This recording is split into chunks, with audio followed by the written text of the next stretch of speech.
16. I lavori sono stati sottoposti al giudizio di una giuria composta dal presidente Bernardo De Muro, da Natalino Piras, da Antonio Canalis, Maria Teresa Inzaina e Quintino Mossa. Io farei loro un bel applauso perché davvero il loro contributo è stato preziosissimo oltre che qualificato. Sono stati presi in considerazione la qualità dello scritto, il valore dei contenuti, la forma espositiva e anche le emozioni suscitate. Ovviamente ci saranno delle somme in denaro per i primi 3 classificati di ciascuna sezione, ma anche la raccolta antologica che raccoglie davvero le opere verrà loro assegnata in 5 copie ciascuno, oltre che la pergamena e questa meravigliosa scultura in vetro che appunto sarà per loro un ricordo importante. Noi andremo più spediti possibili perché sono tanti davvero i momenti che caratterizzeranno questo incontro e chiediamo a tutti davvero di contenere al massimo le parole, i contenuti affinché insomma questo pomeriggio possa davvero scorrere e avere nei premiati soprattutto la voce di una soddisfazione che premia davvero il loro lavoro. Ma avremo anche dei momenti dedicati alla musica e iniziamo subito con uno di questi, anche perché il suono millenario delle Laonedas sarà proprio l'apertura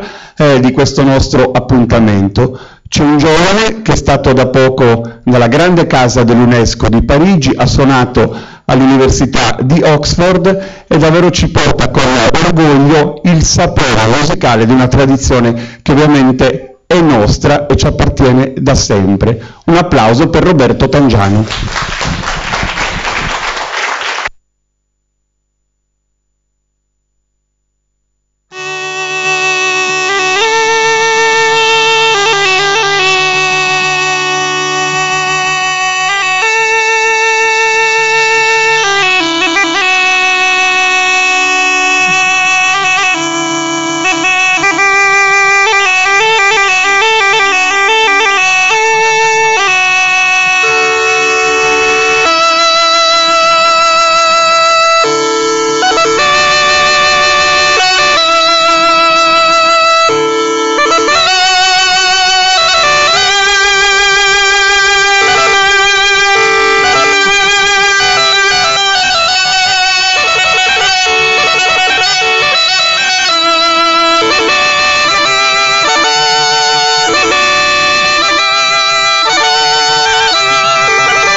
Roberto Tangiano, le lauredas, un suono millenario, questo strumento così delicato che comunque ha attraversato il tempo, è arrivato fino a noi. Soffiare dentro alcune canne e davvero far emergere la poesia di un suono, la magia e il mistero davvero di questo strumento che ci appartiene. Prima di entrare nel vivo di questo premio vorremmo il saluto di chi ha il piacere di organizzarlo insieme alla biblioteca che ci ospita questa sera, quindi il Comune di Olbia, nella persona dell'assessore alla cultura e pubblica istruzione, Sabrina Serra. Le facciamo un bell'applauso.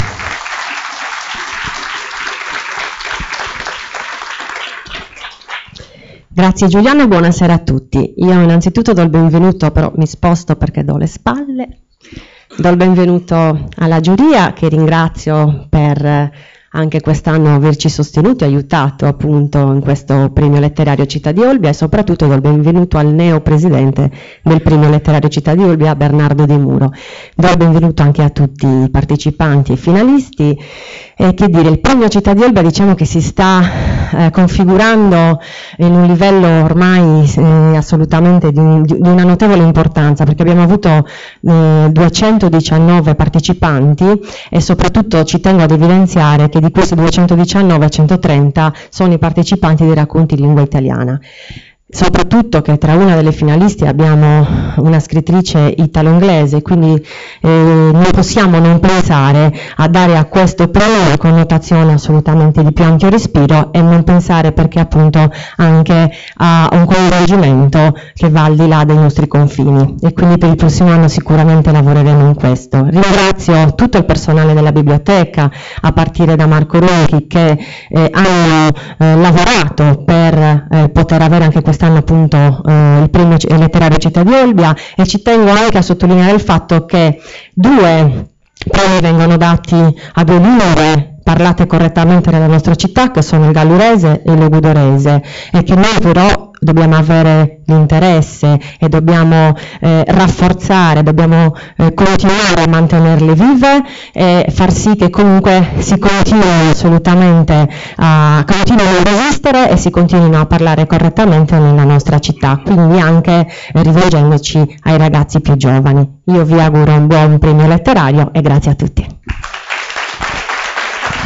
Grazie a Sabrina Serra, l'assessore, che ritroveremo nel corso di questo appuntamento. Anch'io mi scuso per le spalle, mi muovo a seconda della qualità del suono, onde evitare le interferenze.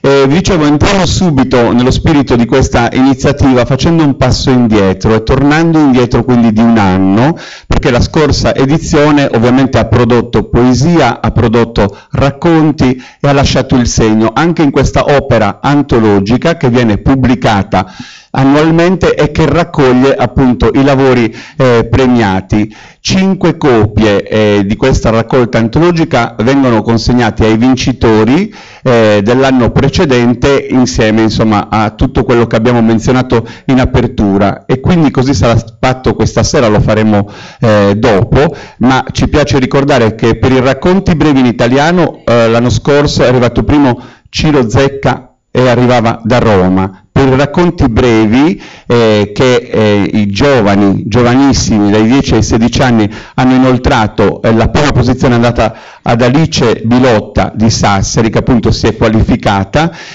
vincendo questa sezione, e poi per i racconti brevi in gallurese e logudorese Mari Perigheddu di Tempio Pausania, che è con noi questa sera, e per la poesia gallurese e logudorese Antonio Sanna di Bortigali si è qualificato appunto prima, quindi a loro verranno consegnate queste 5 coppie della raccolta antologica. Veniamo però a quest'anno, l'abbiamo menzionata ma non l'abbiamo ancora chiamata in causa. Il professor Bernardo De Muro, lui è nato a Cagliari e risiede a Siligo, è un cultore della parola, ha pubblicato tanti saggi, importanti premi e riconoscimenti, la sua carriera davvero ne è testimonianza del valore del suo operato, e stasera avrà il piacere, anche con quello che dirà adesso, di introdurre lo spirito di questo premio giunto alla 4ª edizione. Un applauso al professor De Muro.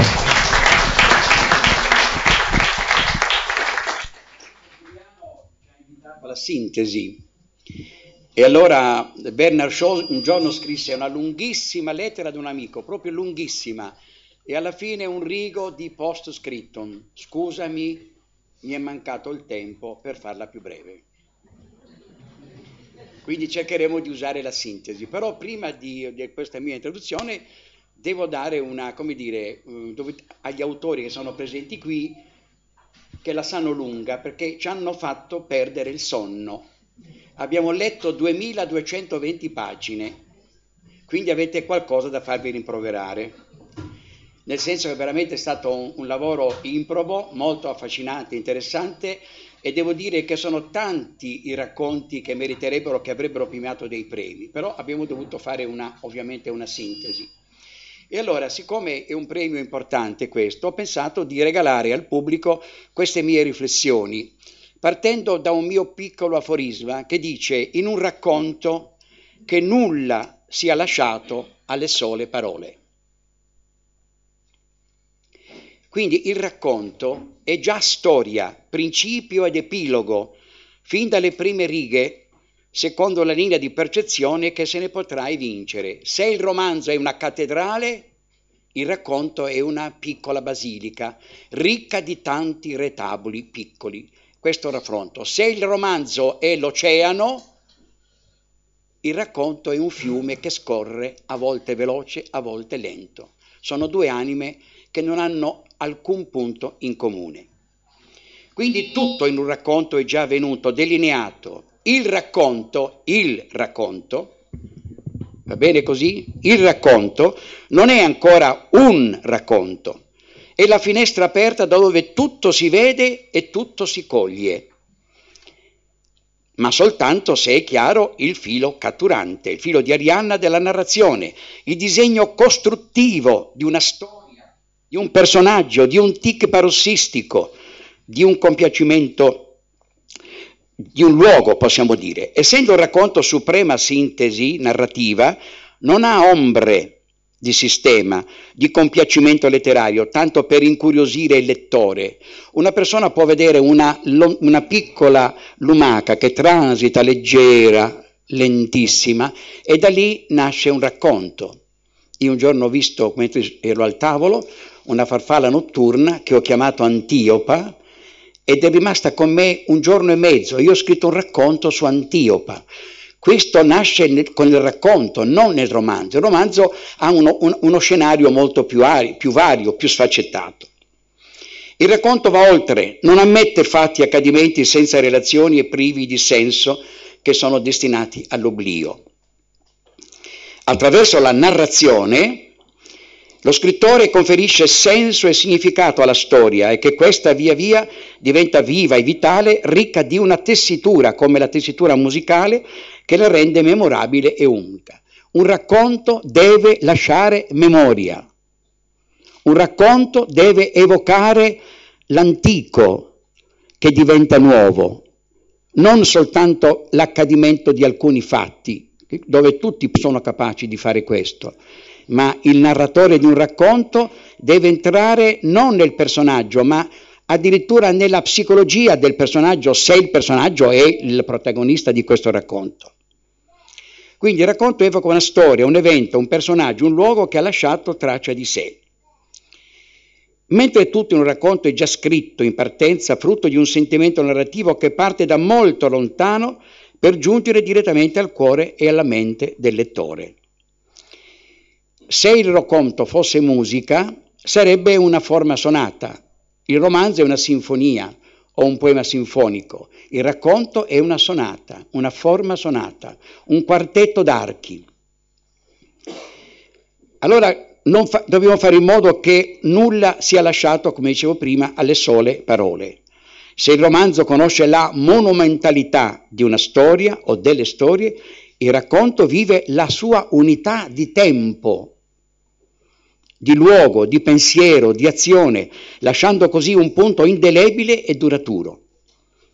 Può concludere con una morte, un riscatto, un improvviso colpo di scena, luci aperte da quella finestra da dove tutto è giunto e tutto ha uno scopo. Tracce, orditi, paralleli, complementari mettono in relazione esperienze, situazioni presenti e passate in forma di racconto. Quindi il racconto è una forma, è un genere letterario che parte da molto lontano. Cieco diceva: l'uomo è ciò in cui crede. Che cosa c'è dietro questo concetto, questa frase, questo motto? C'è tanto da scoprire. Il racconto lo scopre già in partenza. Ci sono poesie che bastano 2 monosillabi per determinare la storia di un uomo. Pensiamo al Manzoni Ei fu, 2 brevi monosillabi e ci dice la vita del grande Napoleone Bonaparte. Oppure quel mi illumino d'immenso Ungarettiano, 2 parole che forse è la somma, diciamo, di tutte le filosofie, di tutte le fisiche del mondo. 2 parole, mi illumino d'immenso. Quindi il racconto è come se fosse una sfera compatta, un atto compiuto, non indietreccia, non rallenta come fa un romanzo, che è un diapason che si apre, si chiude a seconda delle vicende, si va avanti e si torna indietro. No, nel racconto tutto è già avvenuto, tutto è già negli occhi e nel cuore del narratore. Allora, per ritornare ai vostri racconti, abbiamo cercato di trovare alcune linee guida per scegliere poi i racconti più significativi, che sono la storia, la capacità descrittiva, la fluidità, il ritmo narrativo e l'originalità del linguaggio. Quindi quando voi scrittori, voi narratori in lingua o in lingua italiana da oggi in poi dovrete costruire il vostro racconto, e se vi viene una grandissima idea, accantonatela e pensatene almeno 10 volte maggiori. Grazie.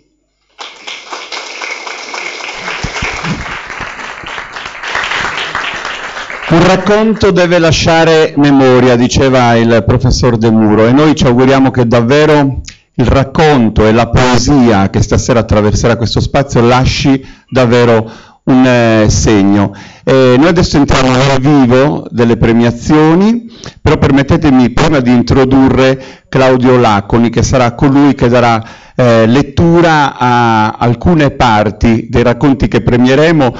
Lui si avvicina al teatro nell'82, fondatore dell'Officina dell'Arte, senza quinte, quindi un'altra realtà meravigliosa, e poi dopo aver fondato questa realtà ha collaborato con diverse compagnie, ha partecipato a diversi spettacoli, tra i quali il Socrate di Vincenzo Cerami per la regia di Gigi Proietti al Piccolo di Milano. È insegnante di recitazione, dizione, lettura espressiva, e autore teatrale e scrittore. Gli facciamo un bel applauso perché siamo molto contenti di averlo ancora una volta protagonista di questo incontro.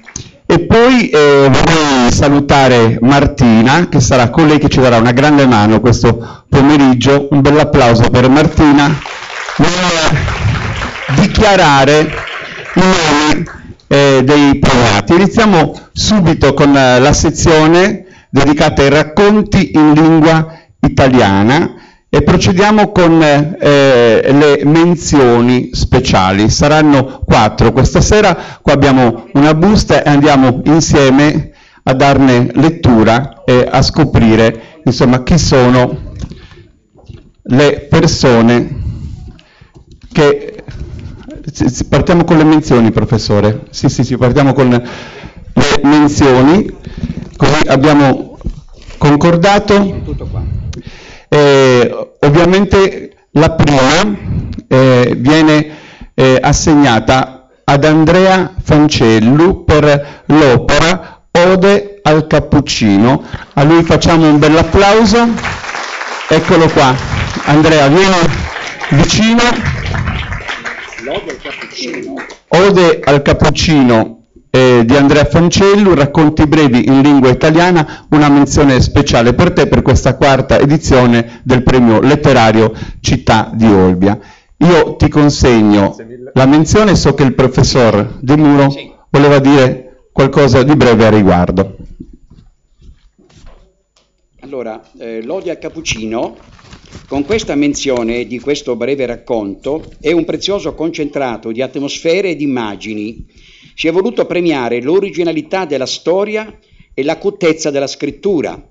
Tanti frammenti espressivi in una colta esercitazione di stile, dominio della parola, possiamo dire, grandangolo della prosa poetica, tavolozza cromatica, una terna compiuta e godibilissima che guarda lo scintillio di luci di Castore e Polluce. Castore e Polluce lo dico io, ma non è scritto nel racconto. Sono parole, musica, ritmo, e ritmo che ritorna alla sonorità di un'armoniosa quadratura del cerchio. Vedere per un giovane che per il quale ho scritto questo è una cosa commovente.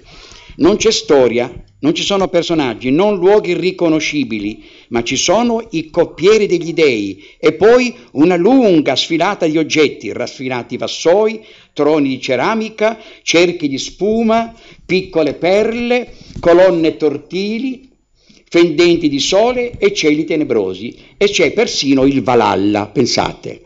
Allora io ho scritto per ogni menzione una frase colta, estrapolata dai racconti. La frase che ho colto di te, posso darti del tu, è questa: si tuffano sulla spuma un cumulo di piume, cadono come dobloni le una sulle altre e fanno una piramide d'oro, e Marte che si raccoglie supino sul grembo di Venere.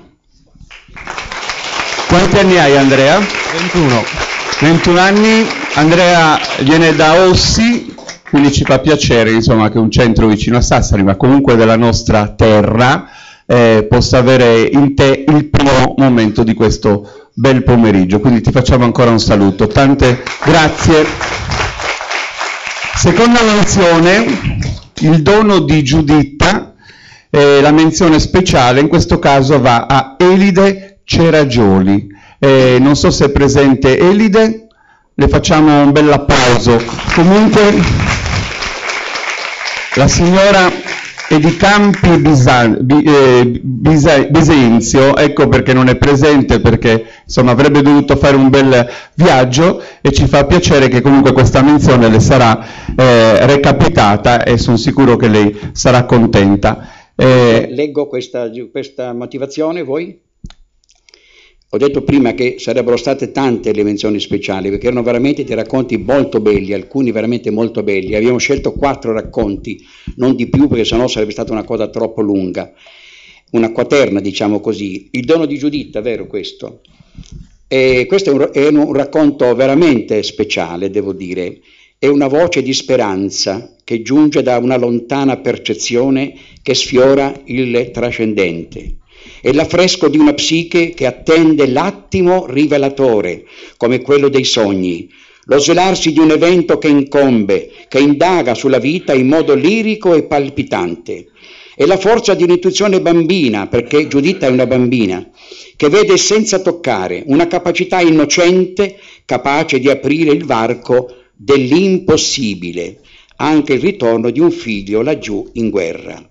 Nella storia biblica Giuditta è l'eroina che per salvare Betulia dovette liberare la città dalla bieca brutalità di Oloferne, tagliandogli la gola.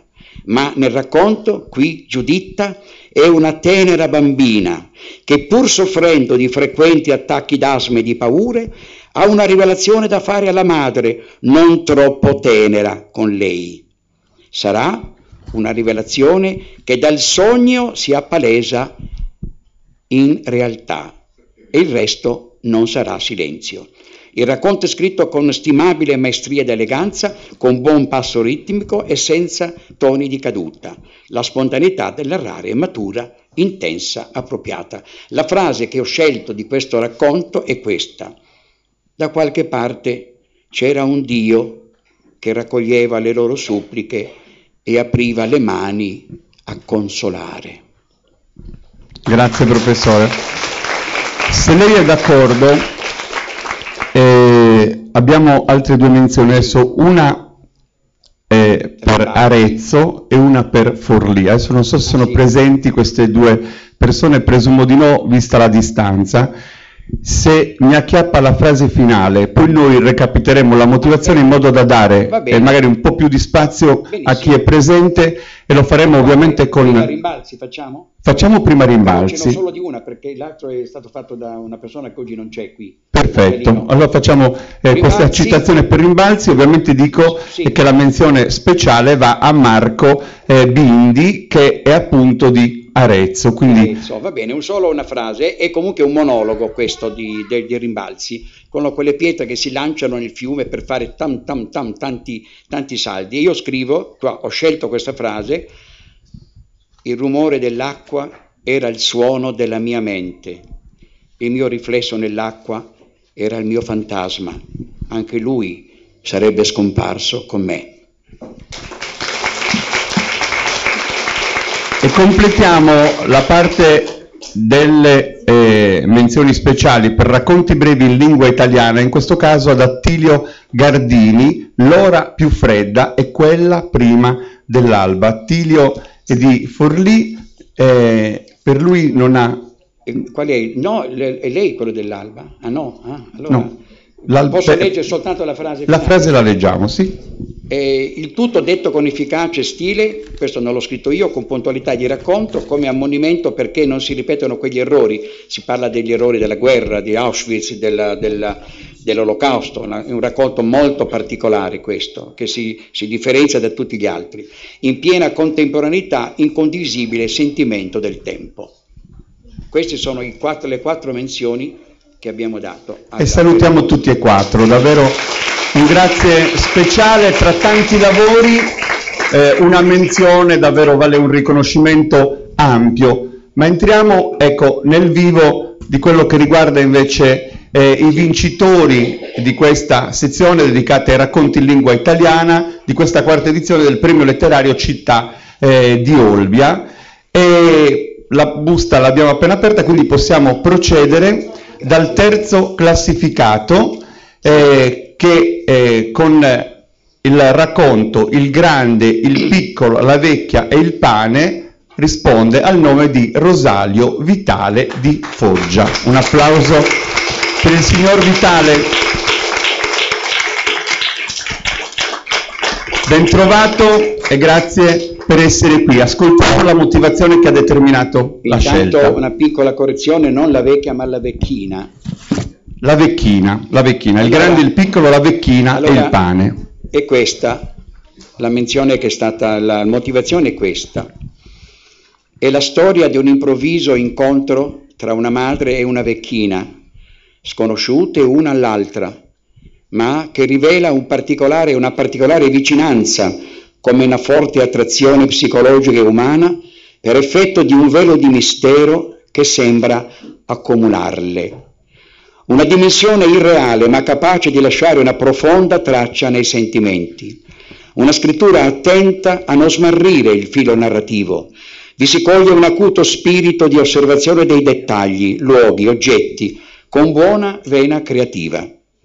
Più in generale, è la storia di una solitudine ritrovata, inconscia, tra due donne in tonalità che sfiora il misterioso, l'arcano o semplicemente il desiderabile, come una remota richiesta di luce, di speranza, di qualcosa che potrà o dovrà forse accadere. La quotidianità racconta della vita e questa propone un incontro tra una giovane madre che tribola con i suoi 2 maschietti, uno ipercinetico e l'altro dormiente, con una vecchina che può essere vista come una fatina del tempo, desiderosa di gustare il pane caldo fatto con le mani della sconosciuta. Il pane viene sfornato ed offerto alla vecchina e questa vuole mangiarlo non con la propria bocca, ma con quella della giovane madre, carezzandone dolcemente le labbra. La vecchina carezza le labbra di questa madre. È un desiderio che viene subito onorato. La giovane madre assaggia ad occhi chiusi il pane con le sue stesse mani e ne sente tutta la fragranza e la bontà. Ma nel riaprire gli occhi la vecchina non c'è più, scompare. Lo specchio, allora mi sono posto una domanda, ci siamo posti la domanda, lo specchio si è spezzato o lo ritroverà intatto in un'altra vita, in un'altra dimensione? Il racconto non lo rivela, ma forse sta qui la sua essenza, il suo valore. La frase è questa: un pettirosso ogni mattina si posa sulla ringhiera del balcone, pare osservarmi, piega la testa da un lato, saltella un po' e poi vola via. Prima di consegnare il premio, Claudio Lacconi ha il piacere di dare lettura di un passo del racconto di Rosario Vitale. Un attimo, 2 parole solo. Io sono l'unica donna della giuria, quindi voglio ringraziare questo signore per averci dato un racconto così bello. Eravamo convinti, io personalmente, che fosse una donna, perché solo dall'animo di una donna poteva venire un racconto così. Siamo rimasti stupiti, in tempi in cui le donne sono vittime di violenza, vittime di ogni sopraffazione e lottano per affermarsi, sapere che c'è un uomo con una sensibilità così straordinaria, che dice delle cose così belle, che capisce lo stress e la vita di una mamma nel suo fare quotidiano, che la proietta poi in una dimensione tra il reale e il fantastico, perché questa vecchina per me è una specie di fata che le compare e che le dà la possibilità di riscattarsi, di tornare a vedere le cose belle della vita soltanto con un gesto antico che sa di rito arcaico, tornare a fare il pane per sé e per gli altri, e tutto da quel momento nella sua vita di ogni giorno riprende il suo ritmo, riprende il suo valore, anche le più piccole cose di ogni giorno. Io ripeto, la volevo ringraziare, scusate se ho interrotto questo protocollo così serio, la ringrazio davvero, eravamo convinti che fosse una donna, lei ha l'animo gentile e da donna la ringrazio molto. Invece il suo intervento penso che abbia portato ancora più valore e una maggiore attenzione a quello che adesso Claudio avrà il piacere di leggere. Il grande non vuole alzarsi, nemmeno il piccolo. Come ogni giorno, al mattino. Non c'è niente da fare, che urli o minacce, o che sia tenera e premurosa, l'effetto è il medesimo. Ormai mi sono rassegnata. Dopo aver comunicato 2 volte che è ora di alzarsi, alla terza gli scaravento sul pavimento. Il grande ha 6 anni, il piccolo 4. Intanto dal basso giunge lo sferragliere del tram, i clacson degli automobilisti impazienti, il rombar del suono dei motori delle auto, quelli ancor più strazianti del cone moto che sembrano scoppiettare. Il grande, appena lo butto fuori dal letto, inizia a correre, saltellare, parlo, canticchia in continuazione. È estenuante tenerlo seduto a tavola a far colazione. Non posso credere che un attimo prima dormisse e un attimo dopo sia tanto attivo. Il piccolo invece pare che continui a dormire anche ritto all'impiedi. Lo tiro fuori dal letto e lo metto sul pavimento. Resta immobile, le braccia lungo i fianchi, la testa appena un po' reclinata di lato, gli occhi ancor chiusi. A colazione devo imboccarlo. Con una mano imbocco il piccolo, con l'altra trattengo il grande che tra una cucchiaiata, la zuppa di latte e l'altra vorrebbe fare un giro attorno al tavolo. Quando non tenta di alzarsi prova a mangiare la colazione del fratello, anche se è identica alla sua. Gli schiaffeggio la mano, lui ride e ci riprova. Una gazza si posa sulla ringhiera del balcone, pare osservarmi, gracchia, spalancando il becco, minacciosa, ma poi vola via. Le accompagno a piedi, il grande frequenta la prima elementare, sia la scuola che l'asilo sono a 2 passi da casa. Passo prima per la scuola, lascio il piccolo all'asilo, la frutta andrò a comprarla al mercato. Ad un urlo particolarmente violento faccio un passo indietro, distinto, urto qualcosa, mi volto, una vecchina è caduta in terra. Le mele che aveva acquistato rotolano in direzioni diverse e mi affretto a soccorrerla. Oddio, si è fatta male, mi perdoni, posso aiutarla? No, non è niente, grazie, sto bene. Ho un non so che di familiare, ma al tempo stesso mi pare di non averla mai incontrata prima di oggi. Davvero sta bene? Non ha battuto la testa? Con la testa non si scherza. Se l'ha battuto le chiamo un'ambulanza anche se le pare di star bene. No, davvero, sto bene. Non ho battuto niente, sono solo scivolata. Vorrei fare qualcosa per lei, qualunque cosa. Mi sento strana, mi sento in colpa per ciò che è accaduto. Ecco, c'è qualcosa che mi farebbe piacere. E chieda pure, qualunque cosa. Vorrei mangiare del pane fatto con queste mani. Io non faccio il pane a mano. Non importa. Però mi sarebbe piaciuto. Credo che mi farebbe bene. Le chiedo il numero di telefono, le prometto che mi farò sentire, mi ringrazia, mi fornisce il numero, poi mi accarezza una guancia, saluta e si incammina. Voglio tornare a casa. Sono passata oltre il forno dove normalmente mi rifornisco, distratta dai miei pensieri, e anziché tornare indietro entro nel supermercato che ho innanzi, compro farina e lievito di birra. Il pane l'ho cotto nel pomeriggio, una pagnottella per la famiglia, un'altra più piccola per la vecchietta. Stamattina il grande mi è sembrato più quieto, il piccolo un po' più sveglio, ma forse sono io ad essere più paziente. La riconosco subito tra la folla, è inconfondibile, mi pare di conoscerla da sempre. Ci salutiamo, sembra molto lieta di rivedermi. Tiro fuori il pane dalla mia borsa. Ecco, l'ho fatto ieri, per lei. Grazie, sei stata brava. Lo prende, è suo. Vorrei mangiarlo con questa bocca. E mentre pronuncia queste parole allunga l'indice della destra fino a toccarmi il labbro inferiore.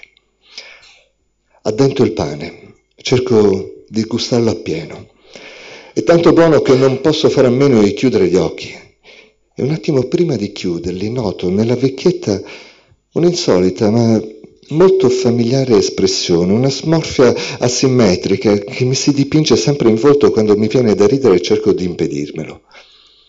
In quell'attimo mi pare di riflettermi in uno specchio, sebbene la persona che ho innanzi sia molto più vecchia di me.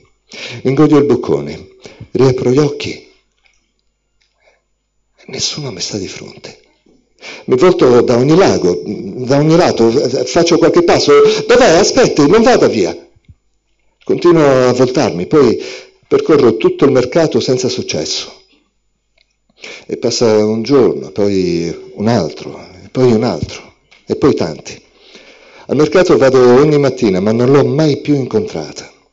Se provo a telefonarle, il mio operatore mi informa che quel numero è inesistente. Mi alzo più mattiniera per infornare il pane. Lo faccio ogni giorno, semplice, all'olio, al burro, allo strutto. I bambini ora si alzano al mio primo richiamo. A volte anche prima, quando in casa inizia ad aleggiare il profumo del pane. Da basso giunge ancora il clamore del traffico, ma è un po' vattato, distante. Un pettirosso ogni mattina. Si posa sulla ringhiera del balcone, pare osservarmi, piega la testa da un lato, saltella un po' e poi vola via.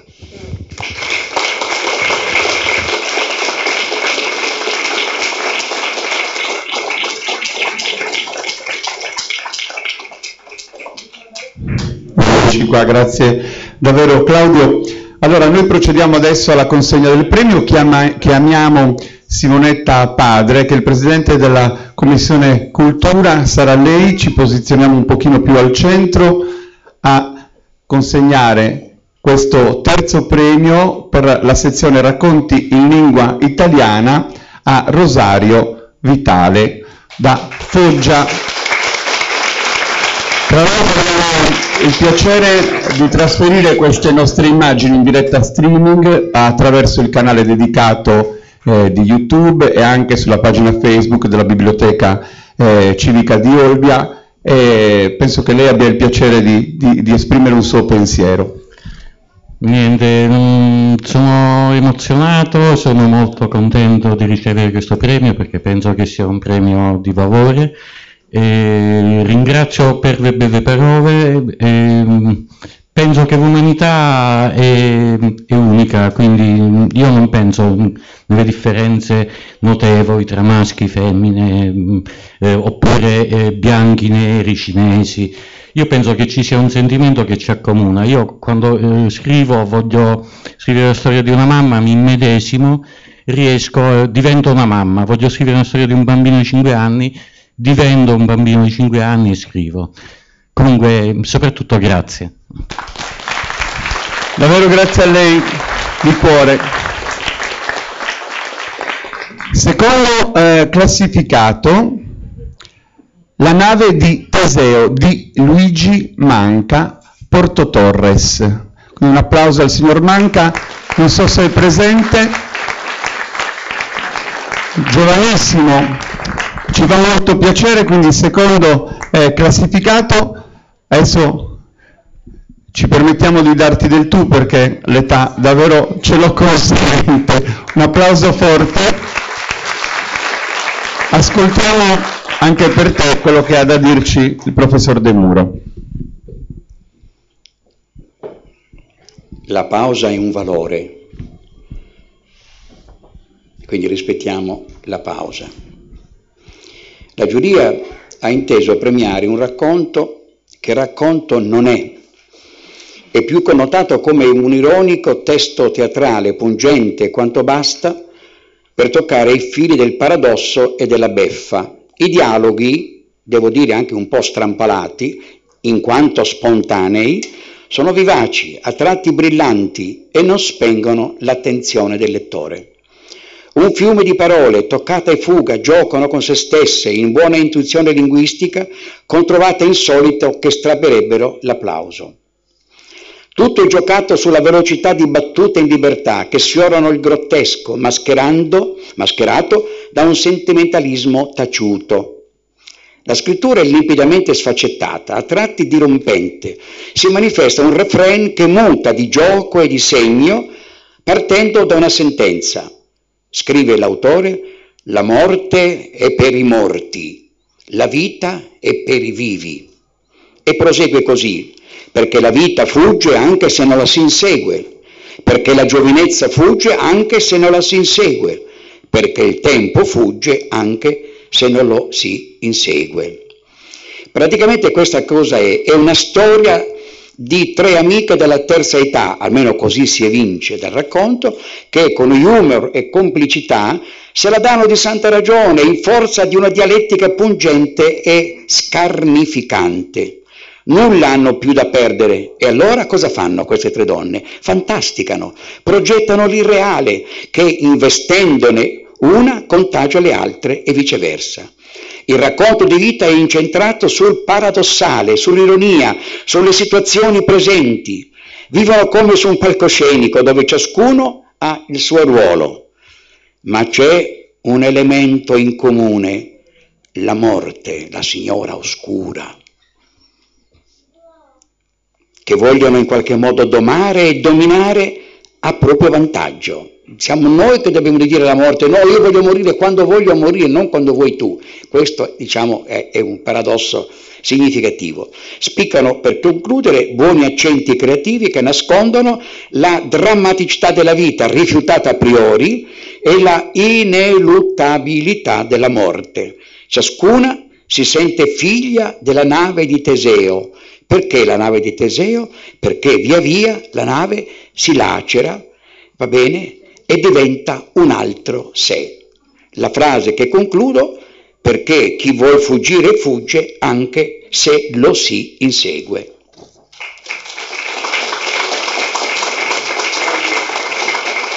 Claudio, ascoltiamo un passaggio del racconto di Luigi. La prima luce del giorno filtra tra 2 alette della persiana e un preciso raggio di sole buca la stanza accecando la radiosveglia che comincia a suonare, come se questo le avesse dato l'energia per accendersi. Nessuno a spegnerla. La stanza della casa di riposo in cui risuona e deserta di umanità. I letti sconciati sono ancora tiepidi. A poche centinaia di metri sul bancone del bar sono appoggiati 6 gomiti delle 3 vecchie. Franca, da sempre la più propositiva, ordina al barista ciò che pensa desiderino anche le altre 2. I camici bianchi da notte che indossano non rendono le sue parole troppo credibili. Le piante dei piedi scalze e bisunte fanno il resto. I capelli di Vanna, portati bianchi e sciolti, pagliono un velo da sposa. Ci potrebbe servire 3 ambaradan? Non credo di aver capito, è la risposta del barista. La voce di Vanna che prende parola non aiuta a risolvere. Vorrebbe dar da bere a queste 3 belle navi di Teseo? E prima ancora che l'addetto alle colazioni potesse manifestare la propria perplessità ancora franca, ma dici tu ci verresti mai alla nostra festa funebre? A salutarci mentre moriamo, dico. Il barista, così tanto giovane che tra tutti lì dentro era il solo che poteva ancora permettersi di fare qualche errore, esplode in un riso deflagrante, investendo il locale della risata isterica che hanno solo le persone in difficoltà. Facciamo il punto. 12 ore prima, le 3 donne, nella camera che le vede ospiti da tempi ormai dimenticati, consumano il loro pasto serale.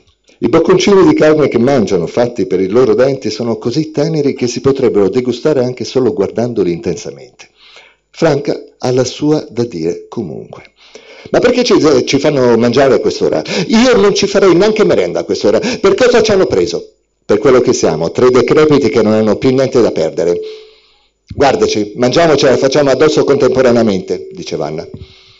Marisa, con la sua solita voce tanto dolce che, se messa per iscritto, la si dovrebbe riportare in calligrafia corsiva, snocciola la ricetta dello spezzatino al manzo al vino bianco come un mantra. Abituata al fenomeno, Franca e Vanna la stanno a sentire prestando nessuna attenzione. Ma quando è di preciso che abbiamo smesso di vivere e siamo passate a sopravvivere? Da quando siamo entrate qua dentro, direi. Possibile. Marisa nel frattempo in sottofondo era passata alla ricetta dello zabaione in rosso. Basta, io questo ricettario parlante non lo sopporto più. Sembra di avere il televisore sempre acceso su un canale di cucina. Ma povera Mari, lasciala fare, no? A me interessano. Ah, ti interessano? E per cosa? Vorresti magari metterti a cucinare, non ti alzi da quel letto da 20 anni, non ti ho mai visto le gambe, a conti miei potresti anche non averle. E parli tu? Guarda che siamo sulla stessa barca, se non te ne sei accorta. Hai ragione, ma almeno io un po' di grinta la metto. Tu sembra che affretti la morte. Sai cosa ti dico, Vanna? Che devi imparare a vivere. La morte è per i morti e la vita è per i vivi. Il piano di Franca era molto semplice. Indossare gli abiti più caldi che hanno, ossia 3 camicie da notte una sopra l'altra, aprire la porta antincendio della loro stanza e uscire. Fuori dalla scala antincendio il clima è perfetto, il vento è debole, al contrario del loro battito cardiaco. Quella che si vede in lontananza pare essere l'insegna di un bar che sta per aprire, che tra non molto spegnerà il neon in favore della luce del giorno.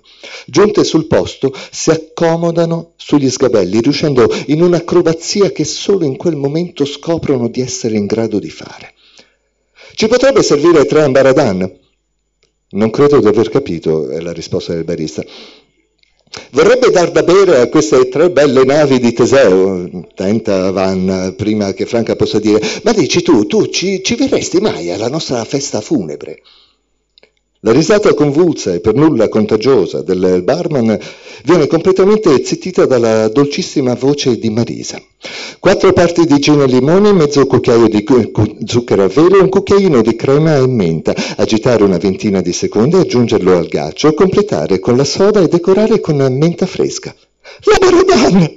Grazie Mary! Hai sentito, bello mio? Solo fammi 3, su, mettiti all'opera. E così Franca si rivolge al barista.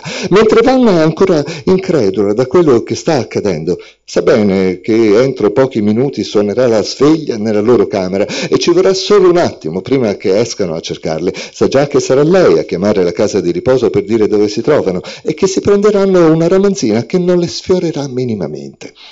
E sa pure che finché quella porta finestra che dà sul mondo sarà nella loro stanza, esiste la possibilità di evadere.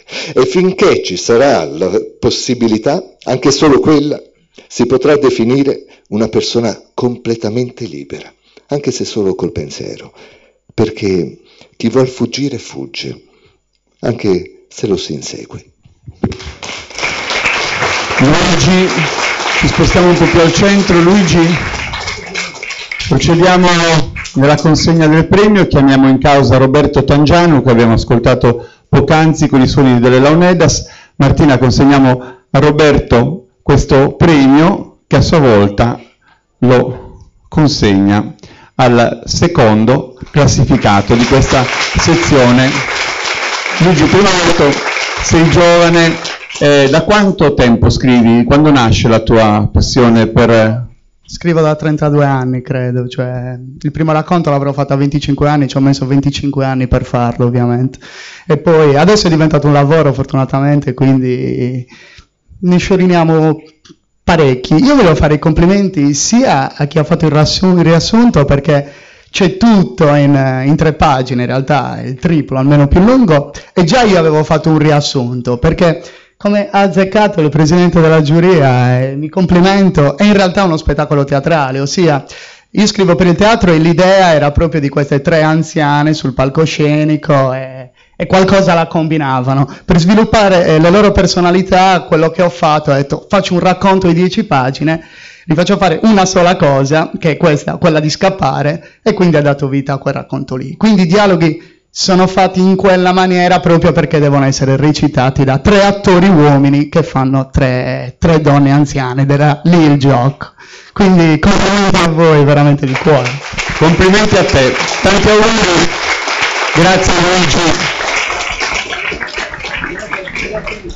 Veniamo alla premiazione del primo classificato per la sezione racconti brevi in lingua italiana. Luigi ha voluto ringraziare tutti i componenti della giuria. Il primo classificato, La fiamma dell'infinito di Alexandra Macmillan, spero di aver detto bene il suo nome, che arriva da Genova, ma tra poco scopriremo anche l'origine di questo nome, che ovviamente ci porta forse in posti più lontani. Prego, professore. Qui ci vuole una doppia pausa. La fiamma dell'infinito. Racconto narrato in prima persona. Giordano Bruno, niente meno. L'alfiere del libero pensiero messo al rogo dall'Inquisizione. Parla di sé, della sua vita errabonda, dei suoi tormenti, dei suoi incontri, della sua libertà di coscienza. Il testo, che la giuria all'unanimità ha identificato come vincitore del premio, è accuratamente impostato per il contenuto di alto profilo, per la forma, le idee, il sapiente uso del linguaggio e punteggiatura. Sembrerà strano che io dica questo, punteggiatura. Non è una forzatura se dico che forse Manzoni avrebbe gradito molto la punteggiatura di Alexandra, perché è veramente straordinaria. Non basta mettere una virgola, non basta mettere 2 punti. È dominato e doma il sacro fuoco della parola e rivela con spirito critico e puntiglio la verità etica di Giordano, deluso dalla mediocritas umana. Esalta infine il sublime di un credo universale, le cui fiamme, metafora del bene supremo, condannano lo strapotere di una Chiesa rigida e oppressiva, dentro la quale i papi di quel tempo si adornano di ori e di gemme a loro gloria, lasciando fuori dal sagrato il senso vero e intimo della religio di fronte all'unico Dio da amare. Il testo monotematico, in verità poco narrato, questo è l'unico peccato veniale, l'unico, esprime dottrina morale e sagaci riflessioni teofilosofiche con parole eloquenti e severa qualità della prosa. C'è struttura di racconto, c'è immedesimazione dell'io narrante riflesso. Voglio ripetere queste 3 parole, l'io narrante riflesso, perché lei era Giordano Bruno. La linea narrativa si snoda con brillantezza, forte di un pensiero privo di ridondanze o stereotipi. Si evince uno sguardo sul mondo e il significato profondo della vita, non l'esistenza esclusivamente terrena, ma una vita, quella di Giordano Bruno, che si apre alla luce, alla speranza di quel senso del se stesso che riflette l'armoniosa aspirazione del Dio che è in noi. Il Dio che è in noi di Giordano Bruno non è il Dio della Chiesa dei Papi di quel tempo. Quel pertinace personaggio della storia, odiato più che amato, non rinnegherà mai le proprie idee, seppure cosciente che la sua ostinazione l'avrebbe condotta al rogo. 2 sole frasi di questo, devo dire, straordinario racconto. Non può certo sostenersi che le antiche opinioni fossero false quando erano nuove e che invecchiando divennero vere. E il racconto si chiude con questa frase: il mio corpo fu distrutto col fuoco da chi era convinto di anticipare le fiamme dell'inferno, mentre non rifletteva che la fiamma dell'infinito. Complimenti Alexandra.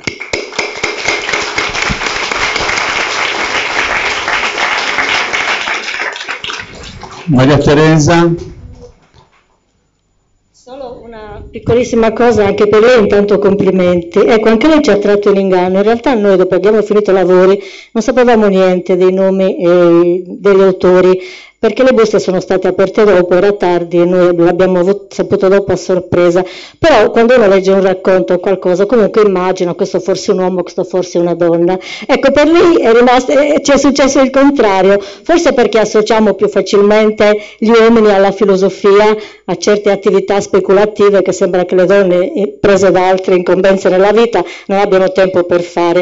E invece poi abbiamo visto con sorpresa che si trattava di una donna capace delle stesse profondità di pensiero, soprattutto come il Signore si è medesimato in una donna, lei si è medesimata in un uomo così complicato, controverso, contraddittorio, persino in guerra con se stesso, perché si rendeva conto delle sue contraddizioni e delle lotte interiori che lo dilaniavano, capace di sacrificare la vita perché l'amava anche troppo. Io ho trovato delle frasi bellissime, una che mi ha colpito, che niente si ritrova se prima non lo si è perso. E niente si perde che poi non si ritrovi. Ci sono dei voli bellissimi in questo racconto che ci hanno veramente stupito. Anche lei il nostro ringraziamento, perché ci ha messo di fronte a un testo bellissimo. E devo dire questo: 144 racconti in lingua italiana mi hanno ammazzato, dico la verità. Ci ho messo 2 mesi e mezzo, però li ho letti tutti con passione e ho tratto grandi insegnamenti. Grazie, grazie, grazie. Allora aspettiamo l'ordine che ci siamo dati prima di assegnare ovviamente il premio. Claudio avrà il piacere di leggere un passaggio anche del suo racconto.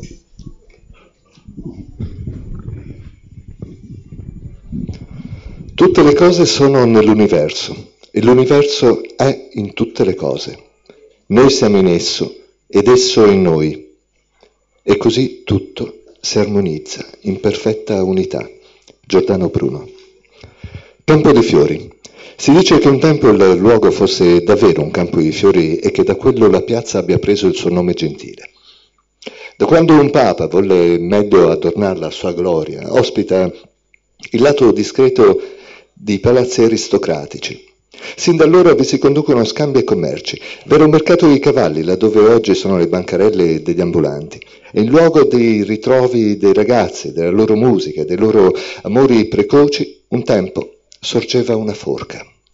Così sono tornato in questi luoghi, invecchiato di oltre 4 secoli, il cuore trasformato in sasso, ma l'anima ancora capace di ribellarsi persino alla morte. Avevo 17 anni quando entrai in convento, non più bambino forse, ma neppure uomo. I frati di San Domenico mi erano apparsi come dei della parola, capaci di piegarla e forzarla nei discorsi al loro piacimento, per convincere, per disputare, per infiammare la mente e il cuore. Mi accorsi che per somigliare a loro, per avvicinarmi al loro Dio, avrei dovuto rinunciare a me stesso. Ma sebbene avessi cambiato il mio nome per vestire il saio, Giordano e non più Filippo, non potevo cambiare ciò che ero. Non sapevo tacere. Questa fu tanto spesso la causa della mia fama quanto della mia rovina. La biblioteca era ricca, la mia curiosità pur sempre irrefrenabile, e per molto tempo riuscii a far sì che nessuno sospettasse che accanto ai dotti padri della Chiesa mi procuravo quei libri che si dicevano indegni, li leggevo di notte e li annotavo con cura, volevo giudicare da me il loro valore. Da quegli studi ne uscii con ben altre convinzioni e ben altri propositi, senza più timore che mi si giudicasse folle o perverso, purché non mi fosse richiesto di andare contro la mia anima. Avevo taciuto per troppo tempo. Un giorno d'improvviso tornai a parlare, e questa volta con tanta durezza da lasciare dietro di me solo terra bruciata e le macerie di ciò che era stata fino ad allora la mia fede e la mia vita. Fui costretto alla fuga ignominiosa di un ladro, abbandonai tutto ciò che avevo avuto e amato. Col mio scarno bagaglio mi caricai sulle spalle anche il dolore del mondo, perché al mondo restasse l'intuizione dell'amore di Dio. Un Dio ben diverso, tuttavia, da quello che avevo abbracciato un tempo, un Dio che aveva rispetto per la parola e non lasciava credere di venire in pace con il coltello tra i denti, non chiamava morte la vita e la vita morte, non ingannava gli uomini sul bene e sul male, né la sua bontà avrebbe potuto concepire un castigo eterno per qualcuno, quale che fosse il suo peccato. Dio, l'amore infinito, il principio di giustizia, la natura stessa della vita. Voglio dirvi però che non mi pento oggi come non mi pentii allora, se la mia superbia fu di credere che ogni uomo abbia in sé la strada per giungere a Dio senza necessità di angeli o sacerdoti che si frappongono fra l'umana coscienza e la ricerca della verità. Così io mai sarei morto per difendere un dogma contro un altro dogma, ma per difendere la libertà dell'intelletto di dissentire e ricercare l'ombra della verità, perché la verità non è mai rivelata in tutta la sua luce. Non si rivela mai la realtà di sé come quando più ci si sforza di nasconderla col pudore, la menzogna o il palcoscenico. Per questa ragione il teatro è stato uno dei miei mezzi di elezione per parlare di me e delle mie idee. Mi premeva fossero intese come commedia, finzione, teatro, appunto, affinché più profondamente si sentisse che erano vere.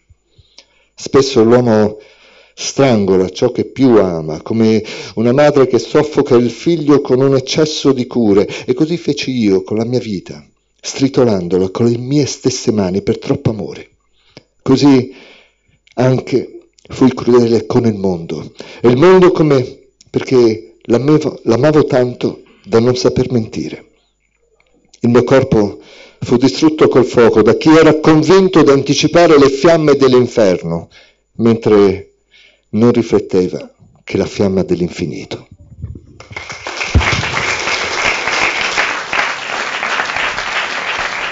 Alexandra, venga un pochino al centro, chiamiamo vicino a noi l'assessore Sabrina Serra, e sarà lei ad avere il piacere di consegnarle, ecco, questo ricordo, il primo premio della sezione che vede lei davvero in testa.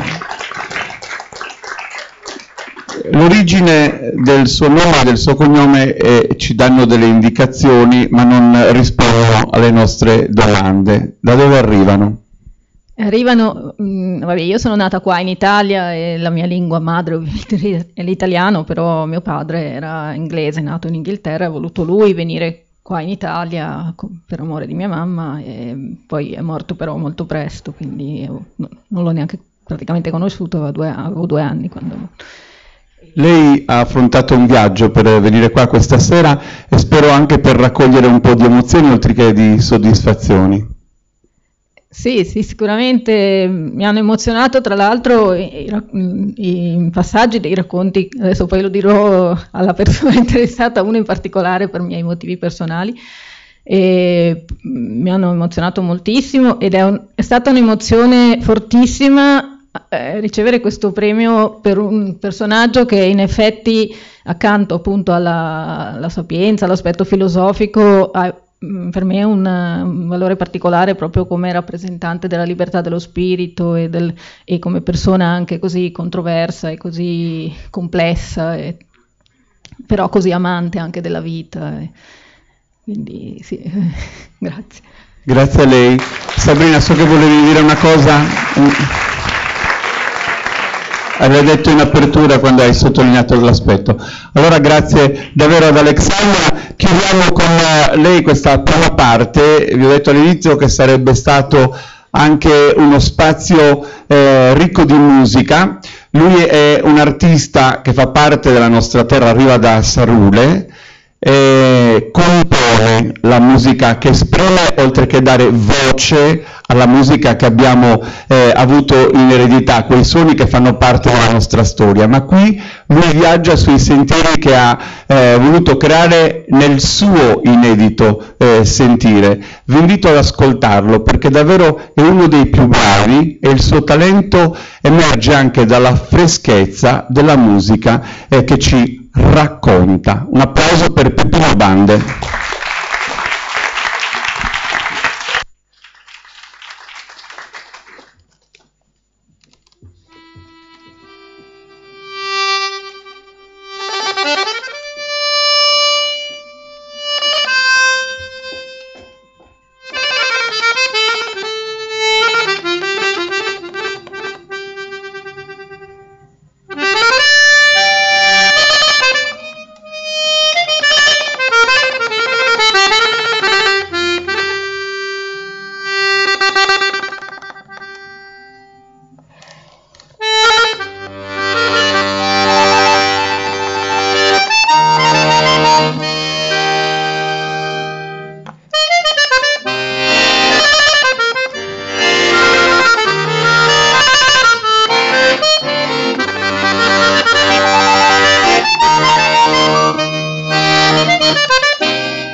Peppino qua al centro.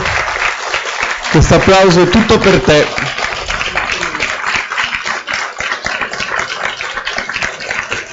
Ci piace che i nostri giovani abbiano tra le mani e nel cuore il potere della musica e di trasferire le emozioni attraverso la musica. Qui si parla di racconti e di poesia e loro stanno svolgendo dei temi bellissimi riguardo proprio a questa sensibilità che filtra la loro anima. Tra poco li vedremo insieme, quindi Roberto Tangiano e Peppino Bandi incontreranno davvero i talenti l'uno dell'altro e vedremo che cosa ci regaleranno. Ma entriamo subito nell'altra sezione dedicata ai ragazzi e alle ragazze dai 10 ai 16 anni, Racconti Brevi Junior. Quindi le diamo subito la busta a loro, dedicata, dove ci sono i nominativi e quindi vedremo i primi 3 classificati, andremo a leggerli insieme.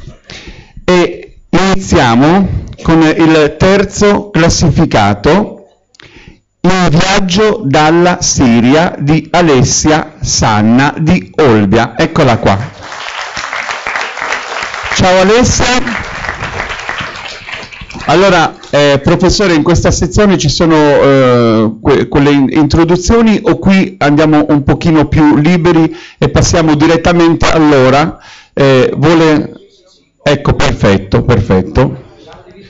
Vi siete divisi i compiti, quindi in questo caso è Quintino Mossa che avrà il piacere, facciamo lui un bellissimo applauso, man mano che li chiameremo in causa avremo modo proprio anche di sottolineare il lavoro intenso che hanno svolto proprio per arrivare a queste conclusioni. Prego. Grazie, sì. Ma io volevo dire qualche brevissima cosa anche su quello che è avvenuto finora. Intanto volevo dichiarare che noi non siamo l'Accademia di Stoccolma, non so se si vede, per cui voglio ribadire quanto ha detto il Presidente della Commissione e quanto ha detto egregiamente anche Maria Teresa, nel senso che il livello delle opere presentate è notevole, realmente è stato un lavoro affascinante anche se è chiaramente abbastanza faticoso e abbastanza lungo. Quel che mi premeva sottolineare anche era che probabilmente siamo stati un po' avari, le menzioni potevano essere più numerose. Anche se sembriamo così qualche volta parlando un po' paludati, diciamo così, dovete tener conto che i racconti sono anche gioiosi, esprimono gioia, in particolare di quelli che sono stati premiati. La nave di Teseo, anche se parla di 3 donne che tentano la fuga dall'ospizio, in parole povere, è un inno alla libertà, alla gioia di vivere, nonostante tutti gli acciacchi che le hanno sostenute. Quello che è mancato è che, però io volevo comunque dire e affermare, che è mancata una parte importante che non sono emerse né tra le menzioni né tra i premiati, e che sono sicuramente dei racconti giovanili, che raccontano, ma magistralmente raccontano, in genere la solitudine, il disorientamento e l'angoscia anche di molti giovani. Devo dire la verità, io vorrei incoraggiare tutti, anche quelli, ora anche, credo che non so se mi sentono, però se dovessero sentirmi li vorrei incoraggiare a scrivere, perché sono dei talenti, sono bravi, devono impegnarsi e ci devono comunicare delle cose molto belle che ci fanno comprendere un po' più il mondo. Bene, detta questa prima parte che volevo sottolineare, perché mi sembrava doveroso richiamare anche il valore di quelli che non sono emersi nel nostro giudizio, per quello che ho anticipato dicendo non siamo l'Accademia di Stoccolma, quindi qualche difetto, qualche mancanza è sempre possibile. Per quanto riguarda invece i racconti io non starò a leggere lunghi giudizi, anche perché il racconto della nostra Giovani amica, è appunto In viaggio dalla Siria, vero? Sì, è un racconto che parla appunto di un tentativo, di un viaggio verso, verso un mondo nuovo, verso qualcosa che possa rappresentare una vita più dignitosa di quella che si è fatta fino a quel momento. E sottolineo soprattutto che quello che poi ci ha fatto propendere per una scelta e nella selezione è stato questo rapporto tra fratello e sorella. Come dire, quando c'è un affetto, quando c'è qualcuno che ci sostiene, quando sappiamo che c'è qualcuno che ci ama, che è pieno di affetto e di attenzioni per noi, si possono vincere tutte le difficoltà e tutti gli ostacoli che la vita possa presentare. E dunque questo viaggio, proprio per questo sentimento, si conclude felicemente. E questo volevo dire. Anche poi, in fondo, questi racconti ci dicono molto su quello che è un po' la tragedia che noi conosciamo, che è quello dei migranti che affrontano, sappiamo bene, insomma, e che turbano un po' la coscienza di tutti e che creano anche difficoltà nelle relazioni tra nazioni. Quindi abbiamo voluto premiare questo in particolare, perché ha richiamato l'attenzione su quello che è un problema, anche se lo ha fatto con molta levità e con molta dolcezza, anche perché chiaramente non ha affrontato queste difficoltà, ma evidentemente alla sua sensibilità si è presentato come un dovere di dover descrivere questo. Bene, grazie. Allora, Claudio, no, Alessia devi stare qua, se non vuoi essere premiata, stai vicino a me, anche perché adesso, hai visto, abbiamo fatto così anche prima, no? Quindi c'è un'introduzione che è in qualche modo la motivazione, poi c'è un passaggio che viene letto e poi ti premiamo, come è giusto che sia. Beh, questo, visto che era corto, lo possiamo leggere tutto.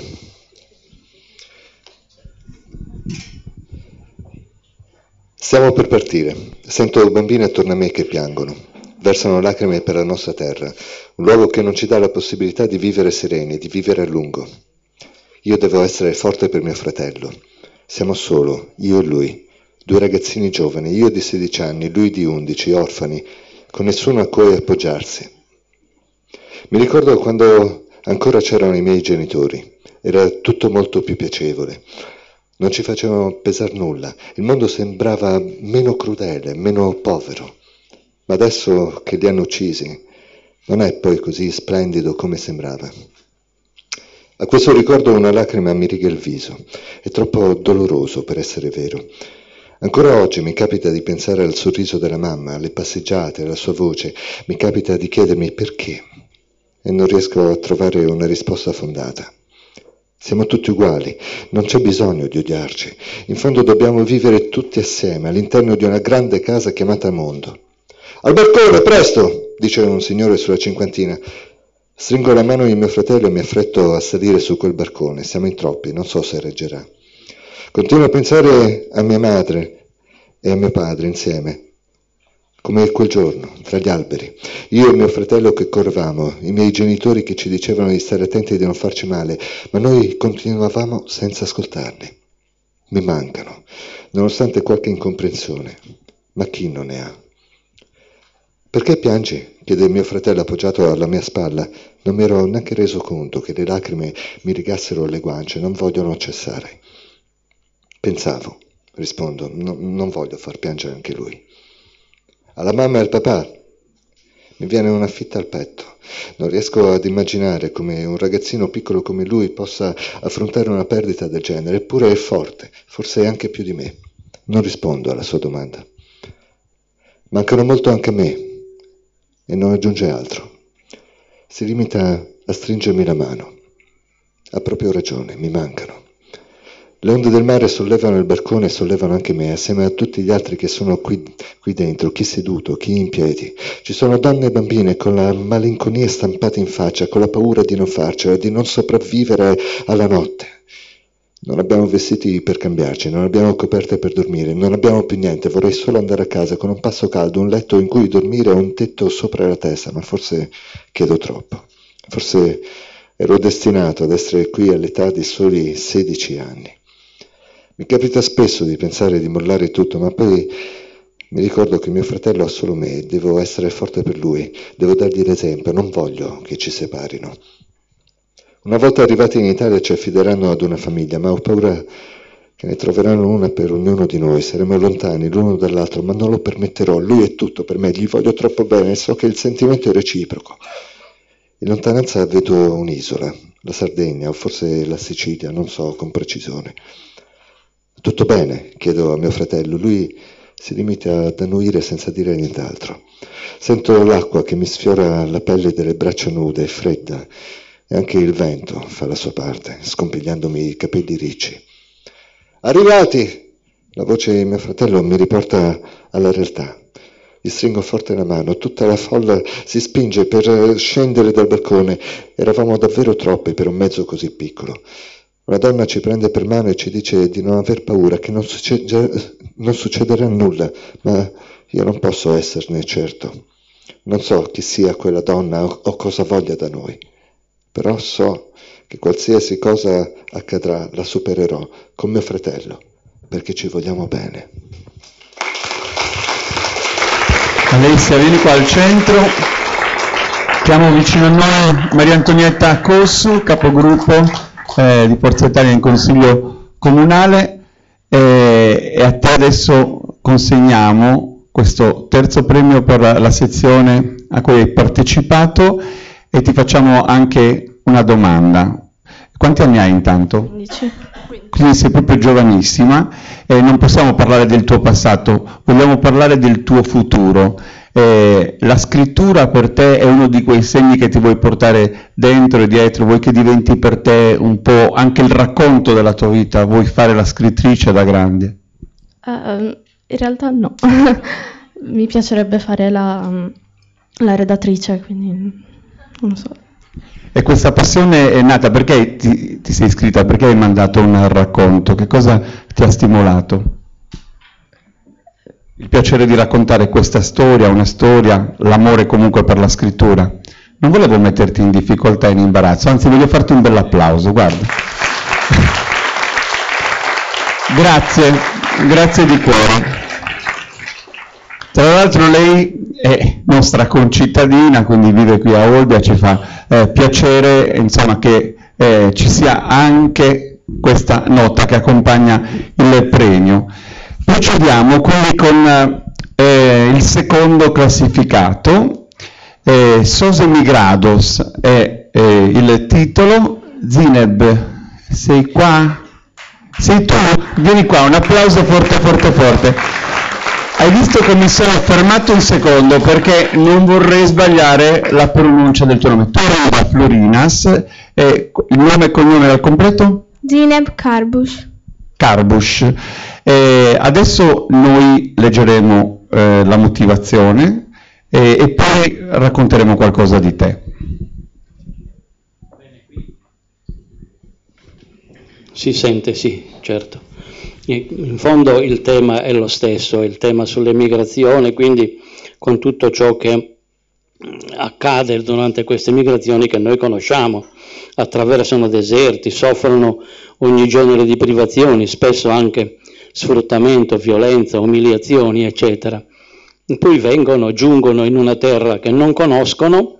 Ci ha colpito soprattutto da parte della giovane autrice il fatto che lei si sia con molta leggerezza e con molta simpatia, lei si è subito trovata bene nel suo ambiente, tanto che si esprime in logudorese. Quindi vuol dire che proprio, come dire, si è ben inserita con la sua giovinezza, con la sua semplicità, con la sua amabilità, soprattutto con la sua simpatia, perché se accoglie così spontaneamente gli elementi culturali della terra che l'ospita, vuol dire che ha un'apertura mentale, che ha una capacità di inserirsi, di relazionarsi agli altri che è davvero lodevole, e questa è un po' la motivazione del premio. Fondamentalmente lei, io non sto poi a leggere, insomma, perché in questa nuova cultura non mancano chiaramente ricordi nostalgici della patria, degli affetti lontani, però sa mediare, sa interpretare bene quelle che sono come dire, i momenti, gli istanti della sua vita, le vicissitudini che si è trovata ad affrontare, e quindi non si trova così sradicata, non vede così questa differenza dagli altri che sono qui, che abitano qui e che hanno stabilito con lei delle relazioni amichevoli. Questa è la motivazione del premio. Complimenti. Grazie. Allora, adesso noi abbiamo cambiato lettura, tra poco lo presenteremo, intanto vediamo la voce e poi abbiamo una domanda da fare anche per te. Nico Perico, un applauso per lui.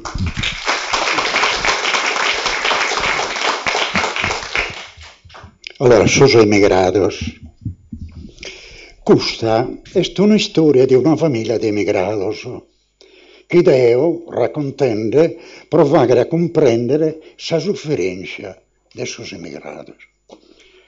Non è una cosa bella, meda, lasciare solo così i parenti, i suoi amici, ma poi agattano altri amici che gli danno affetto e amistà e che lo aiutano in sue difficoltà. Toccherà dare umiltà con tutto. Io lo comprendo che isso sono passende che fino al Deo sueni dai loro forestieri, dai suo Marocco. Io ho lasciato donno il manno il mio e parente il meda. Con suo modo mio di fare, ha poi agattato gente che mi chiede bene. Un visedo che si narra Paolo, nascito 23 anni di Sant'Andrea, del 1993, è arrivato da Sicilia con suo babbo, che ha come scopo di fare studiare suo figlio. Però questo li narraiata, fina schideo, giutto conca, braccio se anche, ti posso dare su chi bigherede per distruire.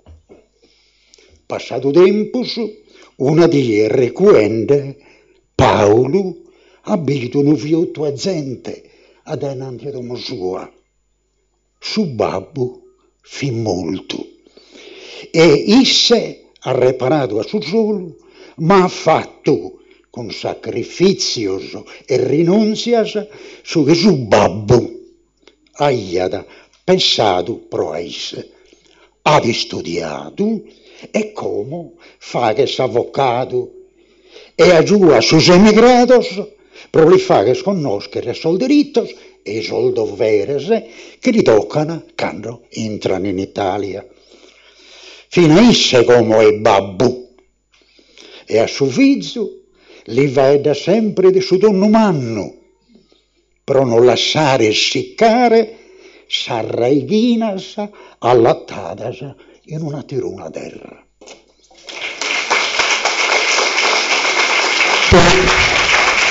Intanto mi hanno detto in corsa che l'amore tuo per la scrittura, per questa creatività, per questa bella forma d'arte che ti vive dentro, ti ha premiato anche domenica scorsa a Tonara, dove hai vinto un primo premio, è corretto? Ti è stato assegnato un premio? Quella era la mia amica.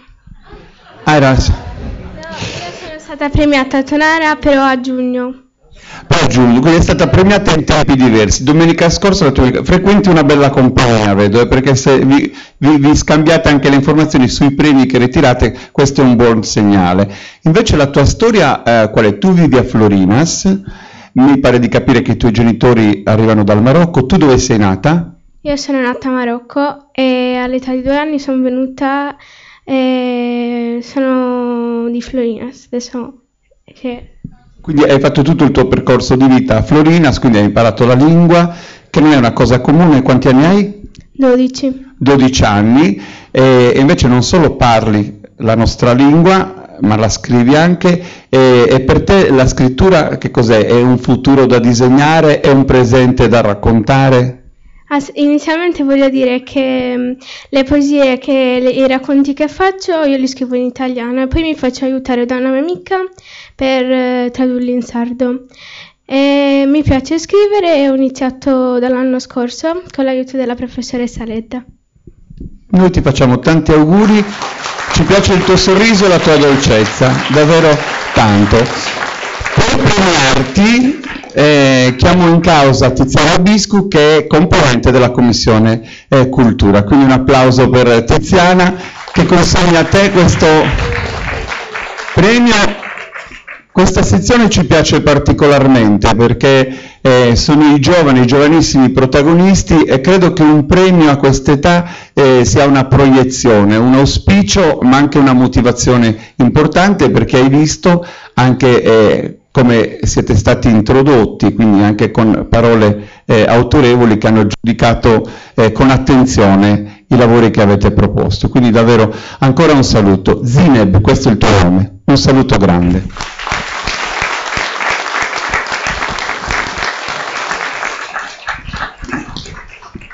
Classificato per questa sezione, lei arriva da Lucca, spero sia qua, Alice Amato, 4 mani e il racconto. Eccola qua, un saluto grande grande, benvenuta.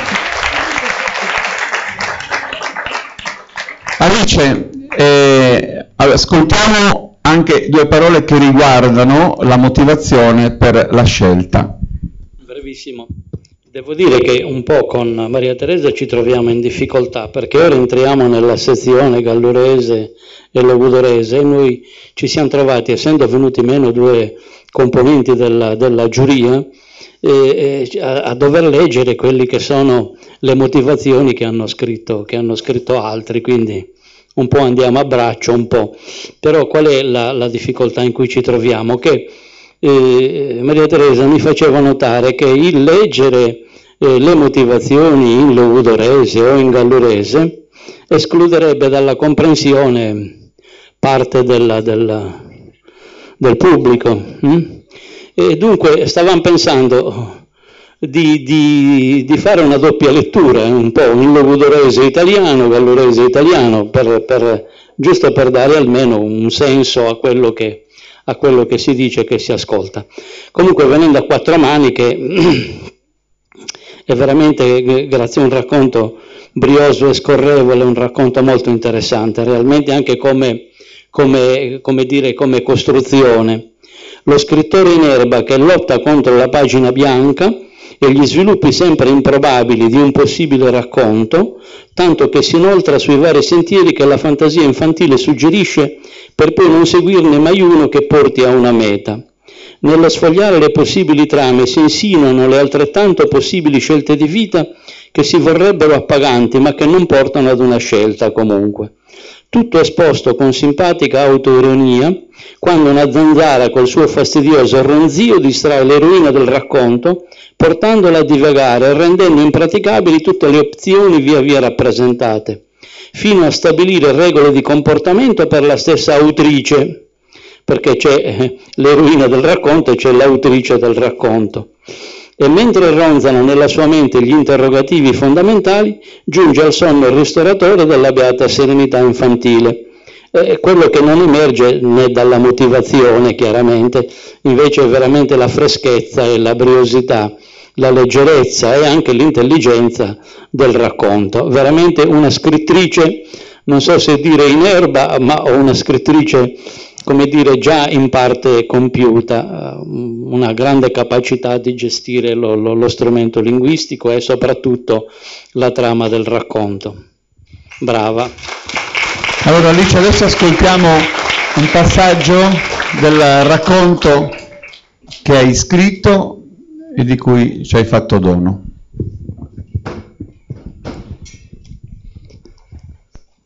Lei correva. Cominciano sempre così le storie, lei correva, che poi chi diavolo è lei? Almeno dalle un nome. Rosmunda, sì, bevi dal cranio di tuo padre. Mary, ma che banalità. Grace, sempre nomi stranieri. Morgana, è un nome importante. E il personaggio principale deve essere importante. Morgana correva, e rieccoci che correva, ma non poteva fare altro, non doveva prendere una tazza di tè, leggere un libro, farsi una doccia, doveva per forza correre. Pensavo potesse essere un inizio dinamico, ma ok. Morgana stava facendo una doccia quando il campanello suonò. E che diamine, neanche in doccia la lascia un po' in pace questa poveraccia. Ma che dovrei fare allora? Se non succede niente la storia non esiste. Almeno lasciale finire la doccia. Morgana stava facendo una doccia, si lavò i capelli e il corpo per poi passare a un risciacquo finale. Uscì dalla doccia, si asciugò e vide che le stavano spuntando dei serpenti al posto dei capelli. Frena, dei serpenti al posto dei capelli, ma davvero? Ma credevo che questo dovesse essere un racconto serio, e invece eccoci qua, il fantasy che riaffiora dal profondo del tuo animo. Oh, mamma, penso che non riusciremo mai a scrivere questo racconto a quattro mani. Morgana stava facendo una doccia, si lavò i capelli e il corpo per poi passare a un risciacquo finale. Uscì dalla doccia, si asciugò e vide che un ragazzo la stava guardando. No, stavolta sono io a dire no, non scriverò mai un racconto rosa. Ok, la mia era solo un'idea. Morgana stava facendo una doccia, si lavò i capelli e il corpo per poi passare a un risciacquo finale. Uscì dalla doccia, si asciugò e vide che nella vasca c'era un cadavere. Macabro e senza senso. Scusa, ma lei non stava facendo la doccia? Come avrebbe fatto a non accorgersi che nella vasca dove si stava lavando, che poi era una doccia, c'era un cadavere? E vabbè, tanto non avrei mai scritto un giallo. Morgana stava facendo una doccia, si lavò i capelli e il corpo per poi passare a un risciacquo finale. Uscì dalla doccia, si asciugò e vide che nello specchio c'era qualcuno che la stava fissando. No, e poi no, è mezzanotte e mezza, mi fanno paura gli horror. E quindi per stanotte lasceremo Stephen King nella sua casa a Portland. Sono rimasta terrorizzata solo dalla sua pagina di Wikipedia, consultata per scoprire dove abita. Ok, sai quello che ti dico? Ho finito le possibilità. Non ci sono generi che mi piacciono, uno stereotipo che possa seguire, quindi ora farò come cavolo mi viene questa cavolo di storia. Morgana non si stava facendo la doccia, non stava correndo né bevendo una tazza di tè. Morgana stava dormendo, o almeno ci provava, ma aveva troppi pensieri. Cosa avrebbe fatto della sua vita, ad esempio? Lei amava dipingere ed era anche abbastanza brava, ma era brava anche in altre cose e non aveva idea se la sua vita si sarebbe basata sulla pittura, che poi, come diceva sempre sua madre, non si guadagna molto scarabocchiando su una tela. Proprio quella sera Morgana aveva rivisto quel vecchio film di Hitchcock dove Doris Day cantava quella vecchia canzone che ormai le era entrata in testa e continuava a suonarle come una grande orchestra. E mentre una fastidiosa zanzara le ronzava attorno, Morgana pensava al suo futuro. Potrei diventare una psicologa. Certo, bisogna studiare tanto. Che poi, perché devo studiare? Per diventare psicologa o pittrice e poi avere una vita banale come tutti? No, non ci sto proprio. Insomma, perché tutto ciò? Si alzò di colpo dal letto e schiacciò senza pietà la zanzara che si era posata sul muro, lasciando una strisciata di sangue color cremisi, e poté finalmente dormire. Che sarà? Alice,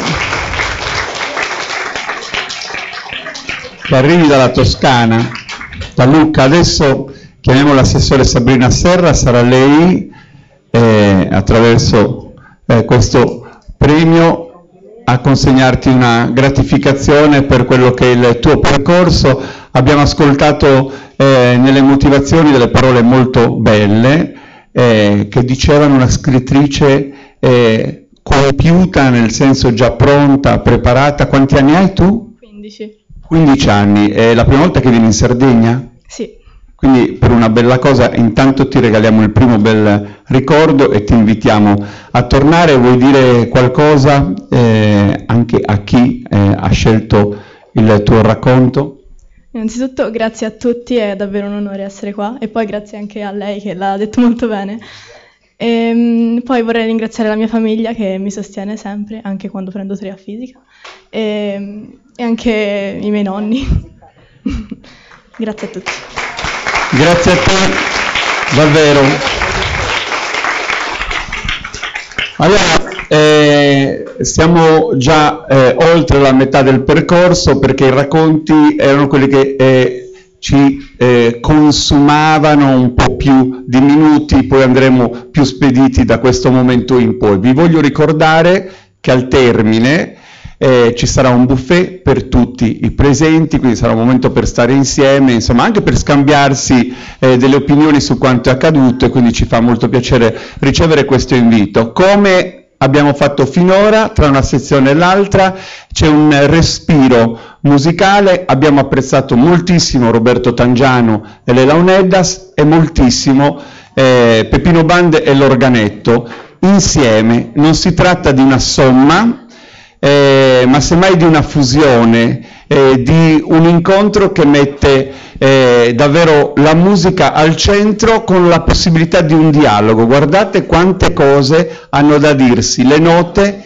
e i 2 musicisti che le producono. Un applauso per Roberto Tangiano e Peppino Bande.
Professore De Muro, la vedevo rapita da questo momento musicale, complimenti davvero a Roberto, a Peppino, per il finale ci hanno preparato e dopo ci faranno omaggio anche di alcuni momenti legati al Natale che attraverso la loro musica affioreranno prima di recarci nello spazio dove un buffet ci attende. Adesso entriamo subito nel vivo della terza sezione del premio, quella dedicata ai racconti in gallurese e logudorese. Qui avremo un'alternanza di voci. Prima abbiamo salutato brevemente Nico Pericu, attore, da sempre opera nei vari ambiti della cultura, protagonista del teatro, davvero lo spessore del suo percorso racconta la persona che oggi è qui con noi e che ci onora della sua presenza. Mari Perigheddu si alternerà a lui, quindi le due varianti,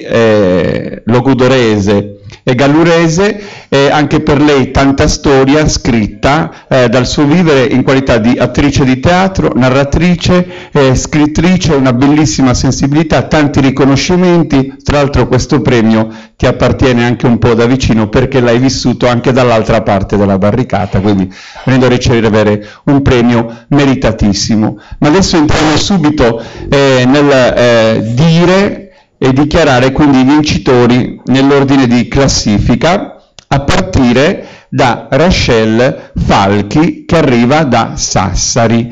Non so se Rachelle è presente. Ah, è il padre, ecco. Quindi le facciamo un bel applauso, benvenuto.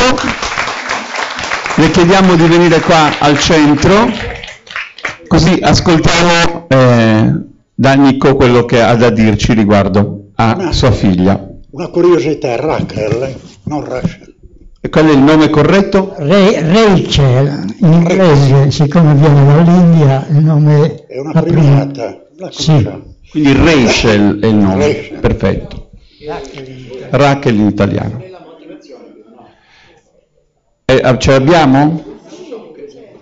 Allora partiamo con la motivazione.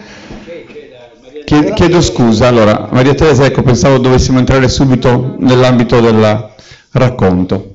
Faremo un torto. Giustamente. Siamo tutti stanchi, questo lo capisco, è molto senfine veloce, abbiamo bisogno di chiudere, però bisogna dare a tutti il giusto merito. Molto semplicemente è una motivazione breve, è un racconto che si muove tra prosa e poesia, dove la prosa è usata in forma molto poetica con una leggerezza molto sapiente. Lungo le strade della vita, ieri e oggi, tra speranze, colori, poesia di ricordi, un mondo che piano piano va scomparendo in angoli di buio e finisce nell'oblio e nella solitudine. Non è facile camminare in sentieri aridi dove niente di ciò che è stato si ritrova e mancano veri punti di riferimento. Questo è quanto abbiamo rilevato da questo racconto, tra l'altro scritto da una ragazza abbastanza giovane. Io l'ho incontrata qualche volta a qualche concorso di poesia e l'ho conosciuta anche personalmente.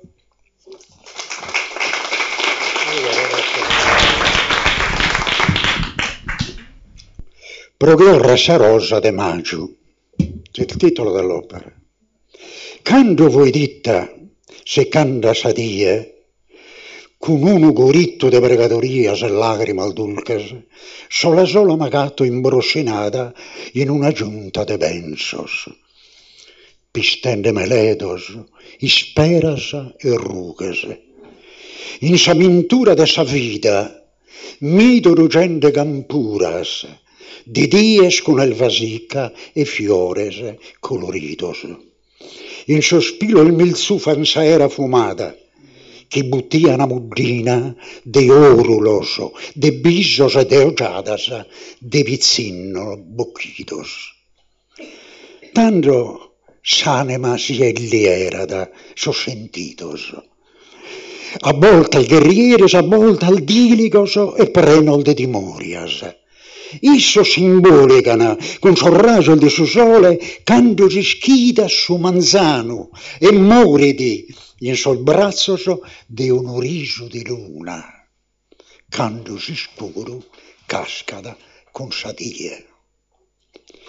In mezzo a sammaggio di mille dintas desintrada su sole un disizzo toccheggiada con un canestreggio de immagini scoladas.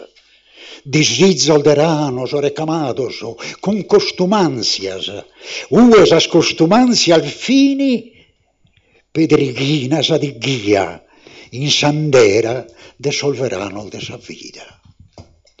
Oe, in su trampistare di questo tempo, die con dies, semus in questo mondo indirizzende de povertade, de intragnas e de solididades fungudas. Una vicula dai atteso, ma scantende. Terra ruccia, fisso bando etato, prosa fidle de amorizzos, che notieri finca lampizzos, in triulas che in de torre cantato. Casaldia lascemos olfanende, de garignos e vasos con estima, quando murin in sos coros con sa rima, sa terra totta vide brucende. In sa neula de sallizzu iscappato de sos coros, a ventre in alto custo mondo che va irrotto. Miro su gelo e fino a so sangue di aver faidare, provisulene pioppi dal de capo e de paghe.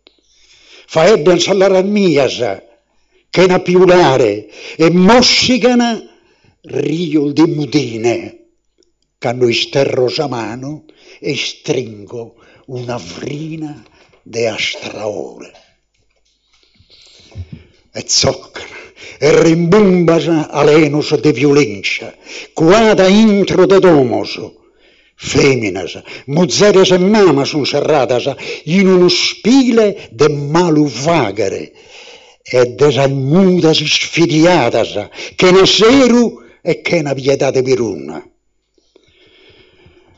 A une cantos homines no accettano de aere accostazzu femine lieras e folte in sol desrizor, e in sospensos, e in sos severos, e in sol desrizor de stimas e branca caente. Itte drono, cudunono, che il vestito de manco a sos che son pensados, con veste de imberriu e de macchine, che na vide, che na imparonzoso di rispetto e timoria. Narami tu, Deus, itte bigherete, allo comprendes che amus troppo, e che dunque cada cosa si estidi de ambura. Ande fattuzu, sa spiata de virtuales.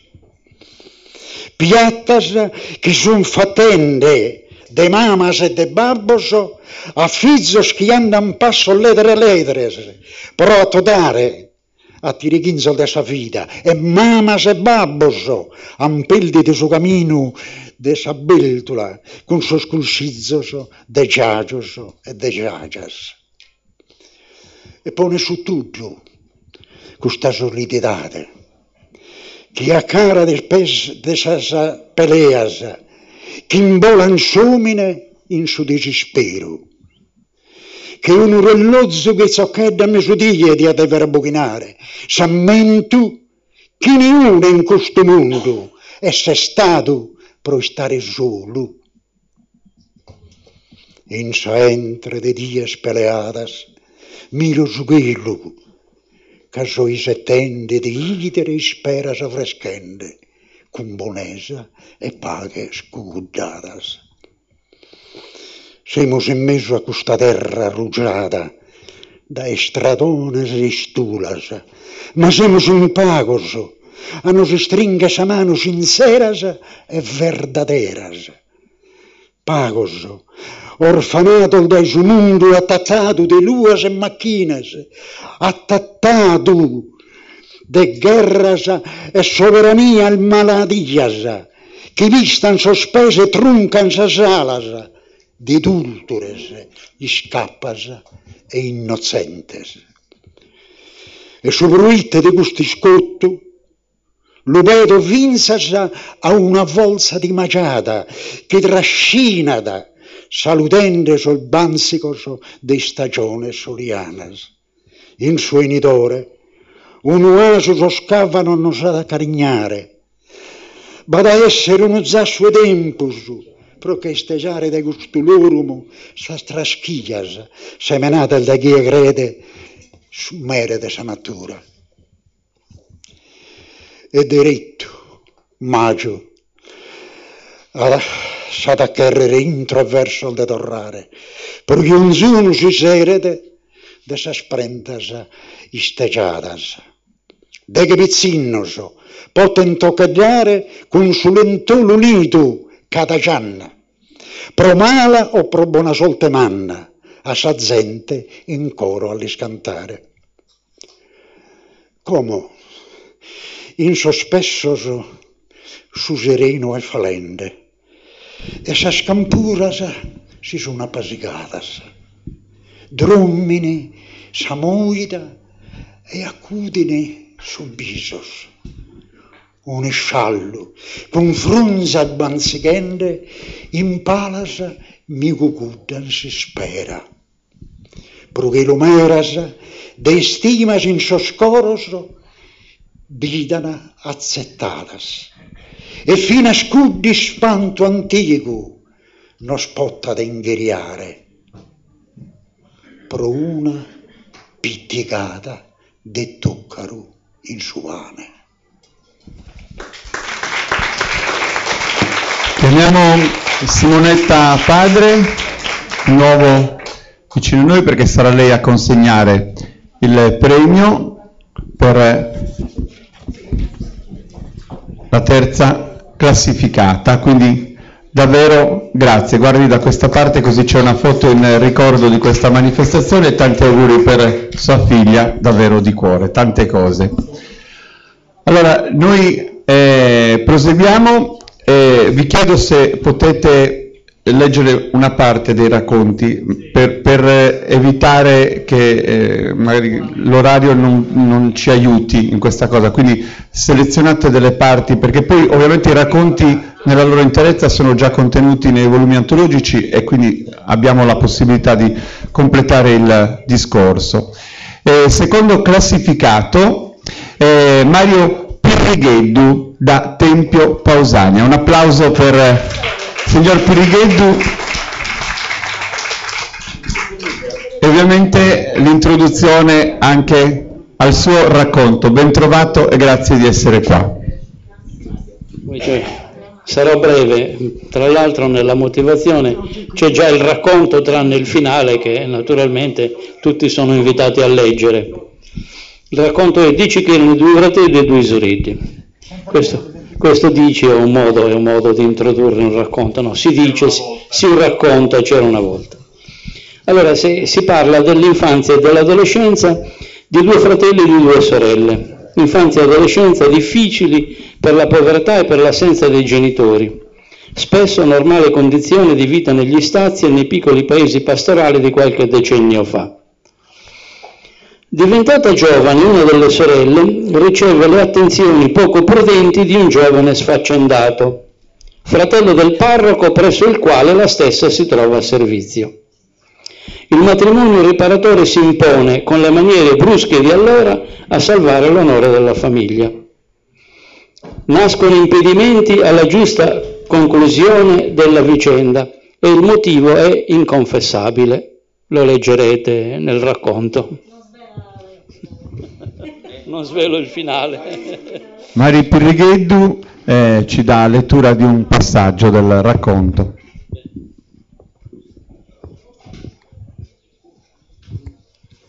Però visto che siamo ultimi un pezzarino lo leggiamo, insomma.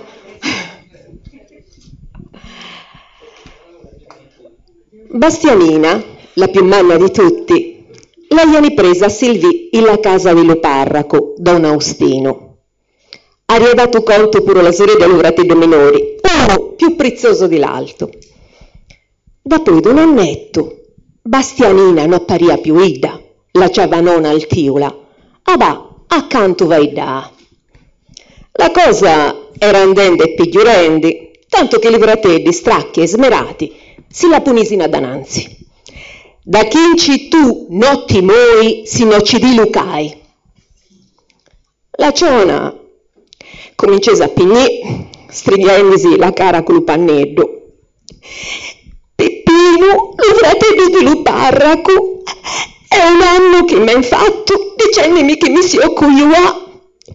Aveva avuto lo che voleva, non ne ho più la intesa, più e più, tanto l'ha trugato, che era in cagliera. Firmesini tutti a bocca balta.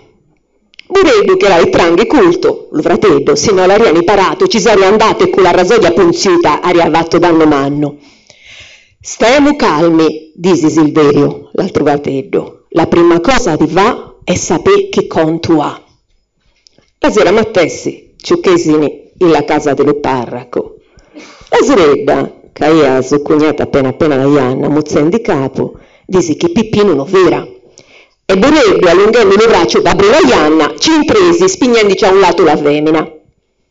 Scusate, lo costume un poco cristiano di entrare in casa angena, ma la cognitura è grei. Da canta agli attributi, conoscete gli alivatti. Che ne smesari? Che conto aeti? Lo parraco si lo pigliò la curiolo. Si pigliò la curiolo la mano di Buredo che stringeva la rasoia. Nessuno vi attesi, si intendia solo un lancio sgacciato di tutti. Sto comparando in risposta, e intanto la punta della rasoia girava in tondo, vel di Mastaranello con gli spodi di Preti e vel di Pippino. E so cose che la ita capitana in spisso, e ragionando in esussigati le cose si pone a sinta beh, v'è solo un modo per conciare la questione. L'uncoglio. Che parola pisuta, la cosa si può appianare in altre maniere, disse lo parraco. Saristia? Si può agattare un bravucciolo e farla cogliuà, o mandarla allo convento di Limongi. Ma vi siete visto lo che siete dicendo? Voi, preti, uomo di Iesia, che da chi sarà che volete delle amici parole di pace e d'amore, e in cambio siete rucenti parole, qua scamo di vogna. Fidoli cari, disse il prete con voce eccesera, quellassi come fratello, straveri, buon annudo e prezioso, è la valta più manna. Non mi consiglio, pidete, fidoli cari, non lo cogliete con Pippino, che stu coglio e fa domanno. Lo sbratto male ogliano, no travada.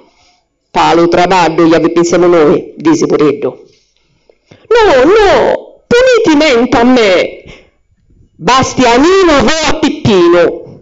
Per l'amore del nostro Signore, Cristo no. Non posso uccidere, lo coglio, non si può fa. Come osaria di? Non si può fa. E ribiesi Buredo. E voleva dire, non si deve fa. Tu, Pippino, disse Silverio, ti ho incuiuà con Bastianina.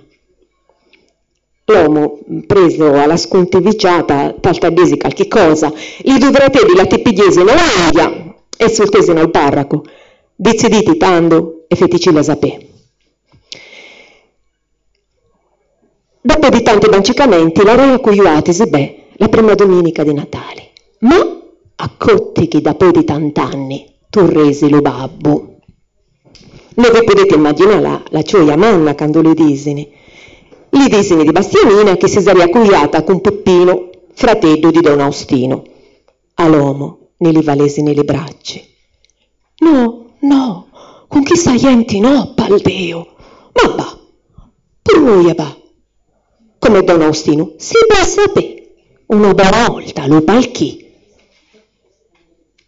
Lo volete sapere? Cosa devo fare? Lo volete sapere?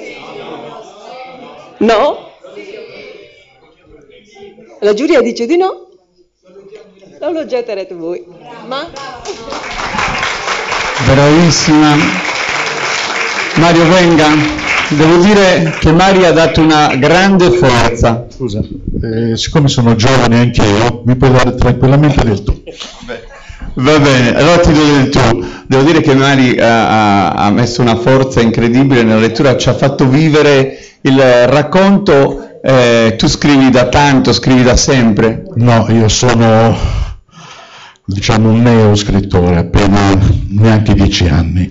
Mi è venuta questa voglia di scrivere in gallurese, che ho parlato già da piccolo, a casa si parlava il templese, e così piano piano, diciamo, spinto anche dai risultati ottenuti in altri concorsi, mi sono buttato anima e corpo, poi adesso che sono in pensione.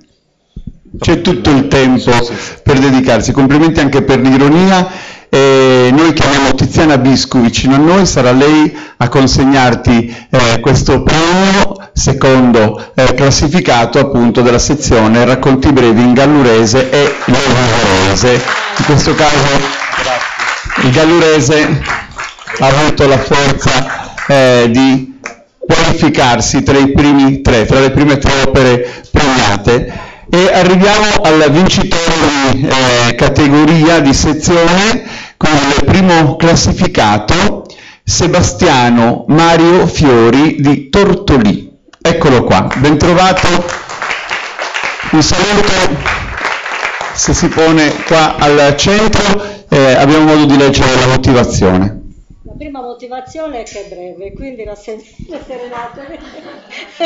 Sto scherzando, sono qui, cominciamo a essere stanchi. Quindi questa è la prima cosa positiva. E questo. La motivazione è questa, è una specie di diario di bordo molto sintetico. Qualcuno ha richiamato Melville e altri autori come Conrad che hanno fatto dei racconti del mare come Hemingway. Noi ci siamo limitati a leggere il racconto per come l'abbiamo visto, e comunque, ripeto, è in forma di diario, quasi un diario di bordo essenziale nella sua forma, che racconta l'uscita di 3 amici che, come tante volte hanno fatto, prendono il mare per una battuta di pesca, con una barca che ha visto tante avventure belle e brutte, ma incuranti di quanti li avvertono, perché il tempo si sta mettendo brutto. Non pensano ai pericoli e vanno. In realtà una tempesta li coglie e li mette a dura prova. Per 2 giorni rimangono in balia del mare. Quando tutto sembra perduto, qualcuno ha un'illuminazione, una preghiera alla Vergine Stella del Mare perché li salvi. E ora non dice il racconto se davvero il miracolo è accaduto o se si tratta di una casualità. Una luce nella tempesta li avverte che la salvezza sta giungendo, e così ritornano sani e salvi a casa, ma certamente avendo imparato qualcosa da quell'esperienza. Ecco, il senso è questo, che navighiamo tutti nel mare della vita. A volte questo mare è calmo, a volte si agita in tempeste furibonde che ci mettono a dura prova. L'insegnamento che se ne può trarre è che è meglio non sfidare il mare e neanche la vita.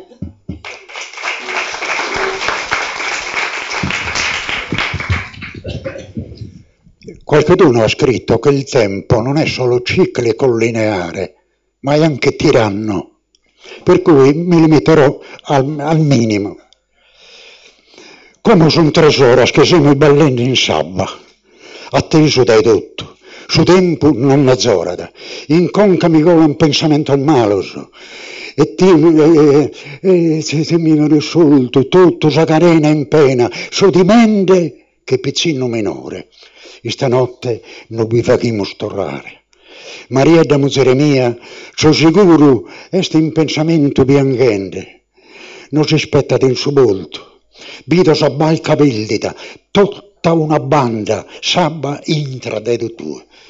Su 21 Frealzo 1967, Maltisi, nos preparamos a su beius.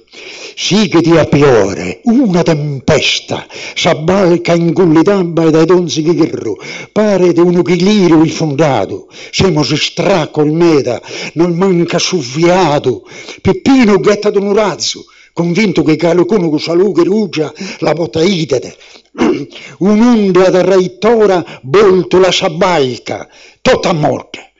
Sabba fritta non si scancarende, e non intendo più su braccio, e tenzo su schina accanto, so satero il duoso, puro issoso, no istana mezzos. Per fortuna, agattamos un tronco manno, perdito da qualche bastimento, nos attappamos a issa, a sciavolza e cominciando a bene il manco. Giulzi si intende male, e spendendo so senso, che il camo degli schidare come te podimus, siamo disperados. Colan s'asora, più molto che viu sopra questa trae di linna, alzo sos ojos a chelu, pedo aiuto a sa mama e Deus. Nessi tue, chi potes, fa che nos tornare a domo. Siamo tutti pescadores. Una apparecchiola sopra di noi, gira d'intunto, forse non si son cliccende, giunzi a bere sos ojos, muovete una mano, siamo scontentos. Intendimus un suono atteso, pare di una balca, lampizzos, atterosonos, questa volta più s'acculzo a noi. A volta e die, nos salva d'una balca manna. De atteros pescadores, nietta e bilde, alta, pare d'una nave. De gussa schiappo sempre sognato de tenere euburu, si narada Stella Maris, e come a sa Madonna che ci tornare gracias. Anche un omaggio all'Ogliastra da parte di Sebastiano Mario Fiori. Si posiziona qua al centro e chiamo per premiarla il dottor Marco Ronchi, direttore responsabile della Biblioteca Civica Simpliciana di Olbia. Ecco qua, un saluto, perché con lui applaudiamo tutti quelli che qua dentro operano ogni giorno, che hanno organizzato questo evento e che davvero hanno voluto creare un bel incontro anche per questo pomeriggio di festa. A lei ovviamente le migliori congratulazioni, scrive da tanto? Sì, io scrivo dal 2008, ho ricevuto numerosi riconoscimenti soprattutto per la poesia, 2 anni fa ho vinto qui il primo premio nella sezione poesia e mi sono affacciato anche al racconto in logudorese. Io sono di Posada, sono a Tortolì da una ventina d'anni e quindi il mare, insomma, è l'elemento che unisce un po' questa storia. Grazie davvero, le auguriamo di continuare a navigare tra le onde della poesia. Allora, fra pochissimo entriamo nell'ultima sezione e chiedo di nuovo a Roberto Apopino di tornare per creare ovviamente questo sipario che ci ha creato il collante ideale nei diversi momenti di questo incontro. Andremo ancora più spediti perché la poesia ce lo consente, ma sappiamo anche che insomma l'ora è tarda e non vogliamo insistere anche con la vostra pazienza, la vostra benevolenza. E intanto musica, credo che siano atmosfere natalizie quelle che loro ci regalano.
Grazie davvero per il vostro prezioso contributo in musica. Entriamo subito nell'ultima parte, la sezione dedicata alle poesie in gallurese e logudorese, e iniziamo con il terzo classificato, che in realtà è una signora, Francesca Maria Edwige Pes, quindi un applauso per la signora. Ben trovata. Allora abbiamo ovviamente una motivazione e poi abbiamo lettura. Premetto che alcune di queste motivazioni sono state fatte in lingua logudorese, ma poi il giurato esperto più di me chiaramente non è potuto venire, quindi io le leggo in italiano, chiaramente anche un po' secondo me. La poesia Suentu racconta sentimenti di un addio doloroso. Quando guardi con occhi tristi e con il cuore già dolente di rimpianti, è un bene che sta per mancarti e di cui forse capisci il vero valore quando lo senti allontanarsi per sempre. E tornano alla mente i momenti vivi, i momenti più belli, quelli che solo una madre sa donare a piene mani, tutto il bene ricevuto nella vita che resterà dentro di noi e che sentiamo ci mancherà per sempre mentre va via in un soffio di vento. È una poesia molto delicata, in versi liberi, che chiaramente porta l'impronta di una mano femminile. Abbiamo alcuni versi.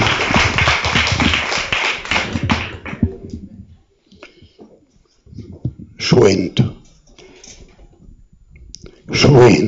mamma. Hai sentito suento? È un cantico che entra piano piano in suo coro e racconta la vita, quanto ha distribulato e soffrito, sempre a suo corre. Per noi, mamma, se ci sia stata una temporata e un'ispera il sole, non sa se inculcato sonore, s'onestà, s'orgoglio, s'amore. Mamma, però te siete sentendo? State ancora in noi che fai dare? No, mamma, ancora un vago. State a dire un vago. Una cantone, mamma, uno contato, un abbraccio, una benescione. Ma oggi siete all'alco, in suento, che questo ento è il nostro Signore.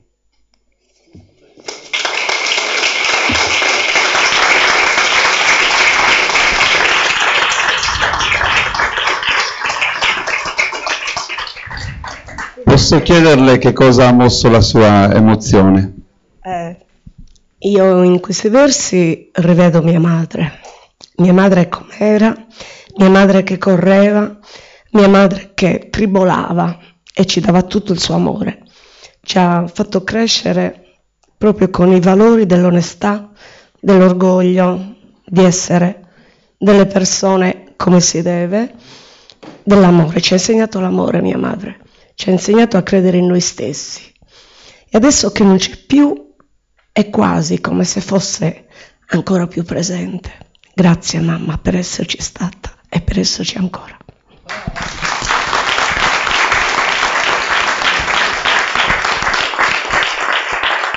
Chiamo vicino a me Maria Antonietta Cossu, sarà lei a consegnare questo premio alla signora Pes. Tra l'altro io ho scritto da una parte Alghero e dall'altra Monti. Qual è la verità? Allora, io abito ad Alghero da tantissimi anni, ma sono originaria di Monti, le radici sono logudoresi e le mie radici sono dentro di me e le esprimo attraverso le parole. Tanti auguri davvero, complimenti. Procediamo, secondo classificato, Ricca Lucia Pirina, che non so se è presente. Cantu possu? Ecco qua, mi raggiunga signora. Benvenuta e vediamo già la motivazione mentre la signora ci raggiunge. L'opera è Canto posso pisà lo vecchio taglio. La Giuditta bene. Lei è scritta in gallurese, ma non mi riesce a voltarla in italiano. Ma prego, aspettiamo l'autrice. Venga qua, signora Pirina. Allora, io dico, i promessi della giuntura non sempre esci in comune sull'immaginiglia, ancora quando le cose desiciate so chi si chi lei da ognuno spera, cioè le promesse e i sogni della gioventù non sempre si avverano. Però naturalmente quali sono i sogni di una fanciulla? È chiaro che il principe azzurro che si presenta di solito su un cavallo bianco e con tutti però mi viene male anche tradurre adesso. Mi viene male tradurre perché molte volte nella realtà appunto poi le cose sono completamente diverse. Però non importa quello che è l'aspetto esteriore, l'importante è incontrare, perché le cose fondamentali nella vita poi sono conoscere l'amore, magari formare una famiglia, avere un lavoro e soprattutto avere delle relazioni affettuose, amichevoli, e non importa qual è l'abito che la persona che si incontra o la persona del cuore, non importa l'abito che porta, perché abbia tutte queste doti. Quindi non è l'aspetto esteriore, ma è la simpatia, la buona volontà, i buoni sentimenti e l'amore sincero.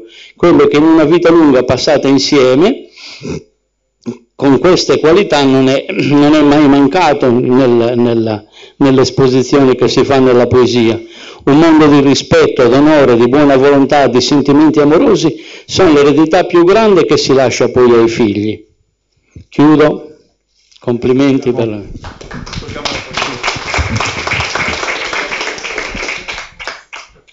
Voglio dire che è una poesia piena di garbo e soprattutto è molto musicale ed è quello un po' che ci ha portato a segnalarla nelle motivazioni. Prego.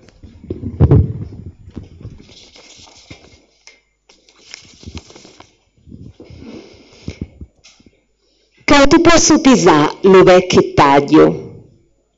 Se du conto le dita passate insieme, mi pare che vi sia solo maggio e l'alti di pare a maggio arriende. Però mi sento che non imbrugliato quando eri stedda, che a bello mi cridia, paria che io una cosa che via mi fossi destinata ad aluvato.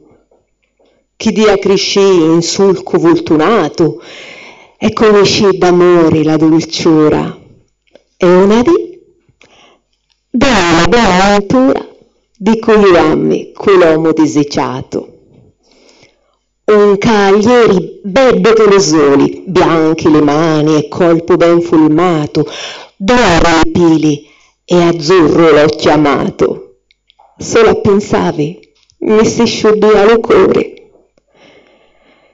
Invece si è arrivato incattolato, a bavanda e brutto di calcina, scalponi grossi e sbutti vangato, che te rimattonendo la chintina. Quando però tu mi hai vigilato, paria che in faccia ti nascissi soli, e la cavaliera che mi ha lavato aglio con notto, e mi hai preso lo cuore.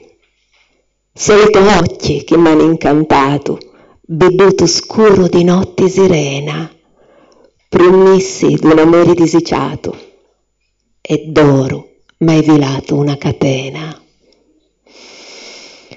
Ora che maggio è giunto ed è passato, e lo tuo ciglio s'è canuto e bianco, sei chici ancora caro a lume bianco, in quest'autunno che è appena arriato. E certi volti penso che lo arro ci agatterà ancora innamorati. Nessuno molti e nessuno ritarro mai podariati necci separati, perché l'omaggio del nostro ammento ha preso forma con i nostri vidoli, che non la ca quando in un momento con la ricchezza del nostro amore. Complimenti, venga qui al centro. Chiamo vicino a noi Tiziana Biscu, sarà lei a consegnare questo premio alla signora Pirina di Olbia. La vedevo davvero affascinata anche dalla forza, dicevo, della lettura di questo testo, è stata veramente molto, molto brava, però bisogna conoscere la forza dell'amore per poterlo descrivere così, per poterlo raccontare, per poterlo imprimere con le parole. Faccio un po' la domanda che ho fatto agli altri: la passione per la scrittura, per la poesia, quando nasce in lei? Io credo che da quando nasciamo abbiamo sempre un po' di poesia dentro di noi. E da grandi adesso mi sento un po' imbarazzata a parlare d'amore, sono cose che si raccontano da giovanetti, però la famiglia è molto importante, quindi forse da grandi si ritorna sempre un po' giovani, quindi va bene sempre. Tanti auguri per tutto, grazie davvero.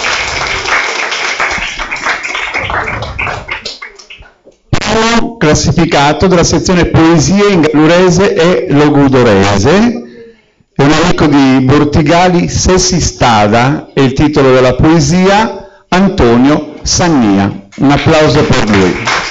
Vincitore di questa sezione, ascoltiamo le parole che introducono la motivazione.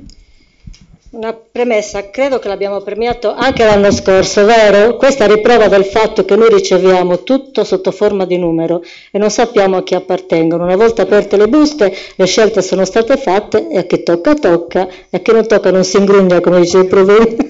Sto scherzando. È una poesia in verso libero, anche questa molto delicata. I poeti, maschi o donne che siano, hanno tutti una grande sensibilità. E qui il poeta si immerge nel ricordo dei tempi belli dell'amore, quando tra luci e ombre gli anni della giovinezza sono passati, ormai andati senza più speranza, ed è andato via anche il bene più prezioso che possedeva nella sua casa e nella vita. Tra sentimenti che hanno segnato il tempo dei desideri, tra strade che una volta erano inondate di luce, che sembravano non avere fine mai, e invece ora si sente come stordito a solo dei rimpianti che la corrente della vita inesorabile si sta portando via. Ascoltiamo la poesia di Antonio.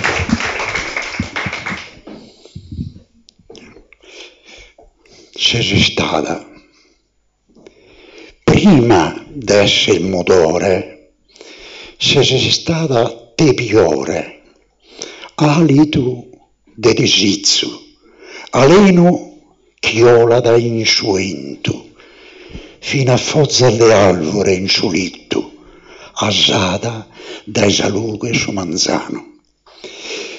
Se sei stati scuro, uso sculi Lucas sono Marias, quando giocano in salmata al desamore viorita, torrente sul cuore a infinito e sa notte.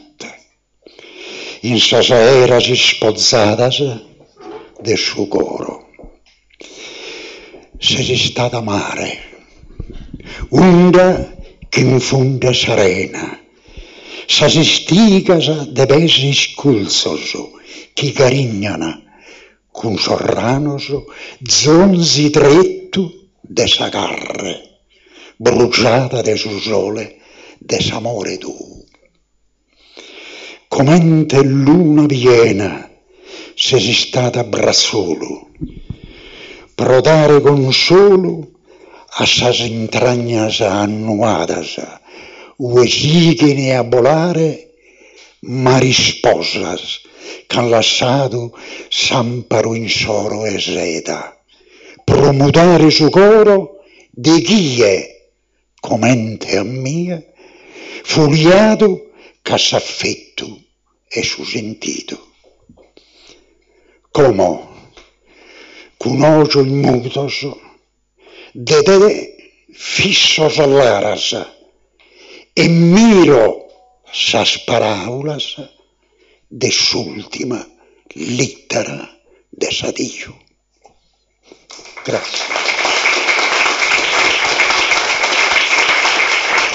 Nelle parole di Maria Teresa c'era davvero il senso di tutto, perché ecco, dietro l'anonimato comunque affiora il valore di chi porta le opere, di chi scrive un racconto, di chi sprigiona i versi di una poesia, e questo doppio premio a distanza di poco tempo testimonia evidentemente il valore che loro hanno riconosciuto e che hanno voluto significare con questo primo posto in una classifica ideale che ha visto però tanti lavori concorrere.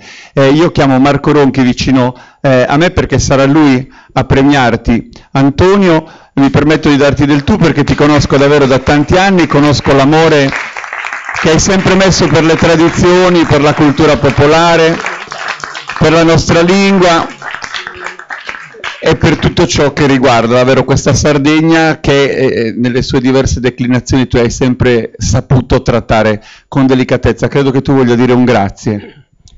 Sì, io dico solo due cose. Tanto mi scuso perché il mio amico dentista mi ha un po' creato qualche problema, però tenete pazienza, come si dice in sardo. Allora, grazie due volte. Poi in sardo o in italiano? In italiano. Bene naturale vedere in sardo, vero? Sì. E con un grande senso di piacere e di commozione che ricevo questo secondo premio. Non me l'aspettavo perché io di solito scrivo in rima, quindi essere premiato nel verso sciolto libero, come lo si vuol chiamare, e veramente mi fa molto ma molto piacere. Quindi un grazie alla giuria, grazie anche per la motivazione quasi più bella della poesia, però mi riempie tanto di orgoglio, intanto la mia appartenenza, il mio essere radicato sardo, burtigalese e logudorese, e soprattutto a portare avanti, come diceva Giuliano, che in tanti incontri ci siamo visti col gruppo Folgo, col coro, in tutte le varie sfaccettature del mondo dell'arte folcloristica e delle nostre tradizioni. Mi piace anche, mi sono scoperto poeta, scrittore, poeta è una parola a manna, magari nel mio caso non trova applicazione, però è anche un sistema per portare avanti la nostra lingua.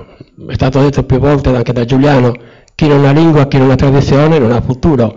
Se non sposiamo il futuro per andare avanti ci fermiamo, la roba non gira. Chi mi conosce come Pipino, col quale abbiamo spesso condiviso, con Roberto un po' meno, però diciamo che nel mondo dell'arte, del folklore c'è come un po' tutti.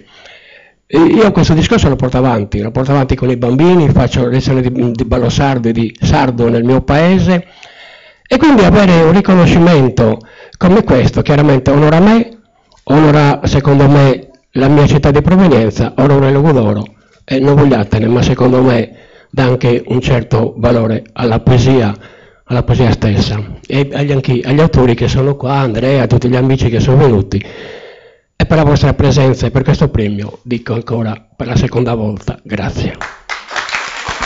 Allora Marco consegna ad Antonio anche il volume antologico, ecco, perché lui avendo vinto in precedenza qua dentro c'è anche ciò che è già scritto e che è stato già premiato, così come sarà nel prossimo volume tutto quello che abbiamo raccolto e raccontato oggi. Davvero un grazie a tutti. Marco, vorrei che tu dicessi una battuta in finale. So che il professor De Muro vuole salutare e ringraziare tutti quelli che hanno fatto squadra con lui. Sabrina Serra, la vorremmo qua vicino a noi in questo finale. A te il piacere proprio di dire due cose. Io vi ringrazio tutti per la pazienza, perché insomma la serata è stata piuttosto lunga e siamo andati ben oltre il tempo che avevamo preventivato. Contavamo di concludere tutto in 2 ore, ma le abbiamo sforate. Spero che comunque la serata sia stata piacevole. Vi invito tutti a rimanere qui con noi, perché al piano terra c'è un buffet che abbiamo preparato per voi. Lascio la parola all'assessore. No? Professor De Muro, 10 secondi, 10, altrimenti Matteo stacca la spina. Grazie a tutti e vi diamo appuntamento all'anno prossimo per la 5ª edizione del Premio Letterario Cittadino. Grazie.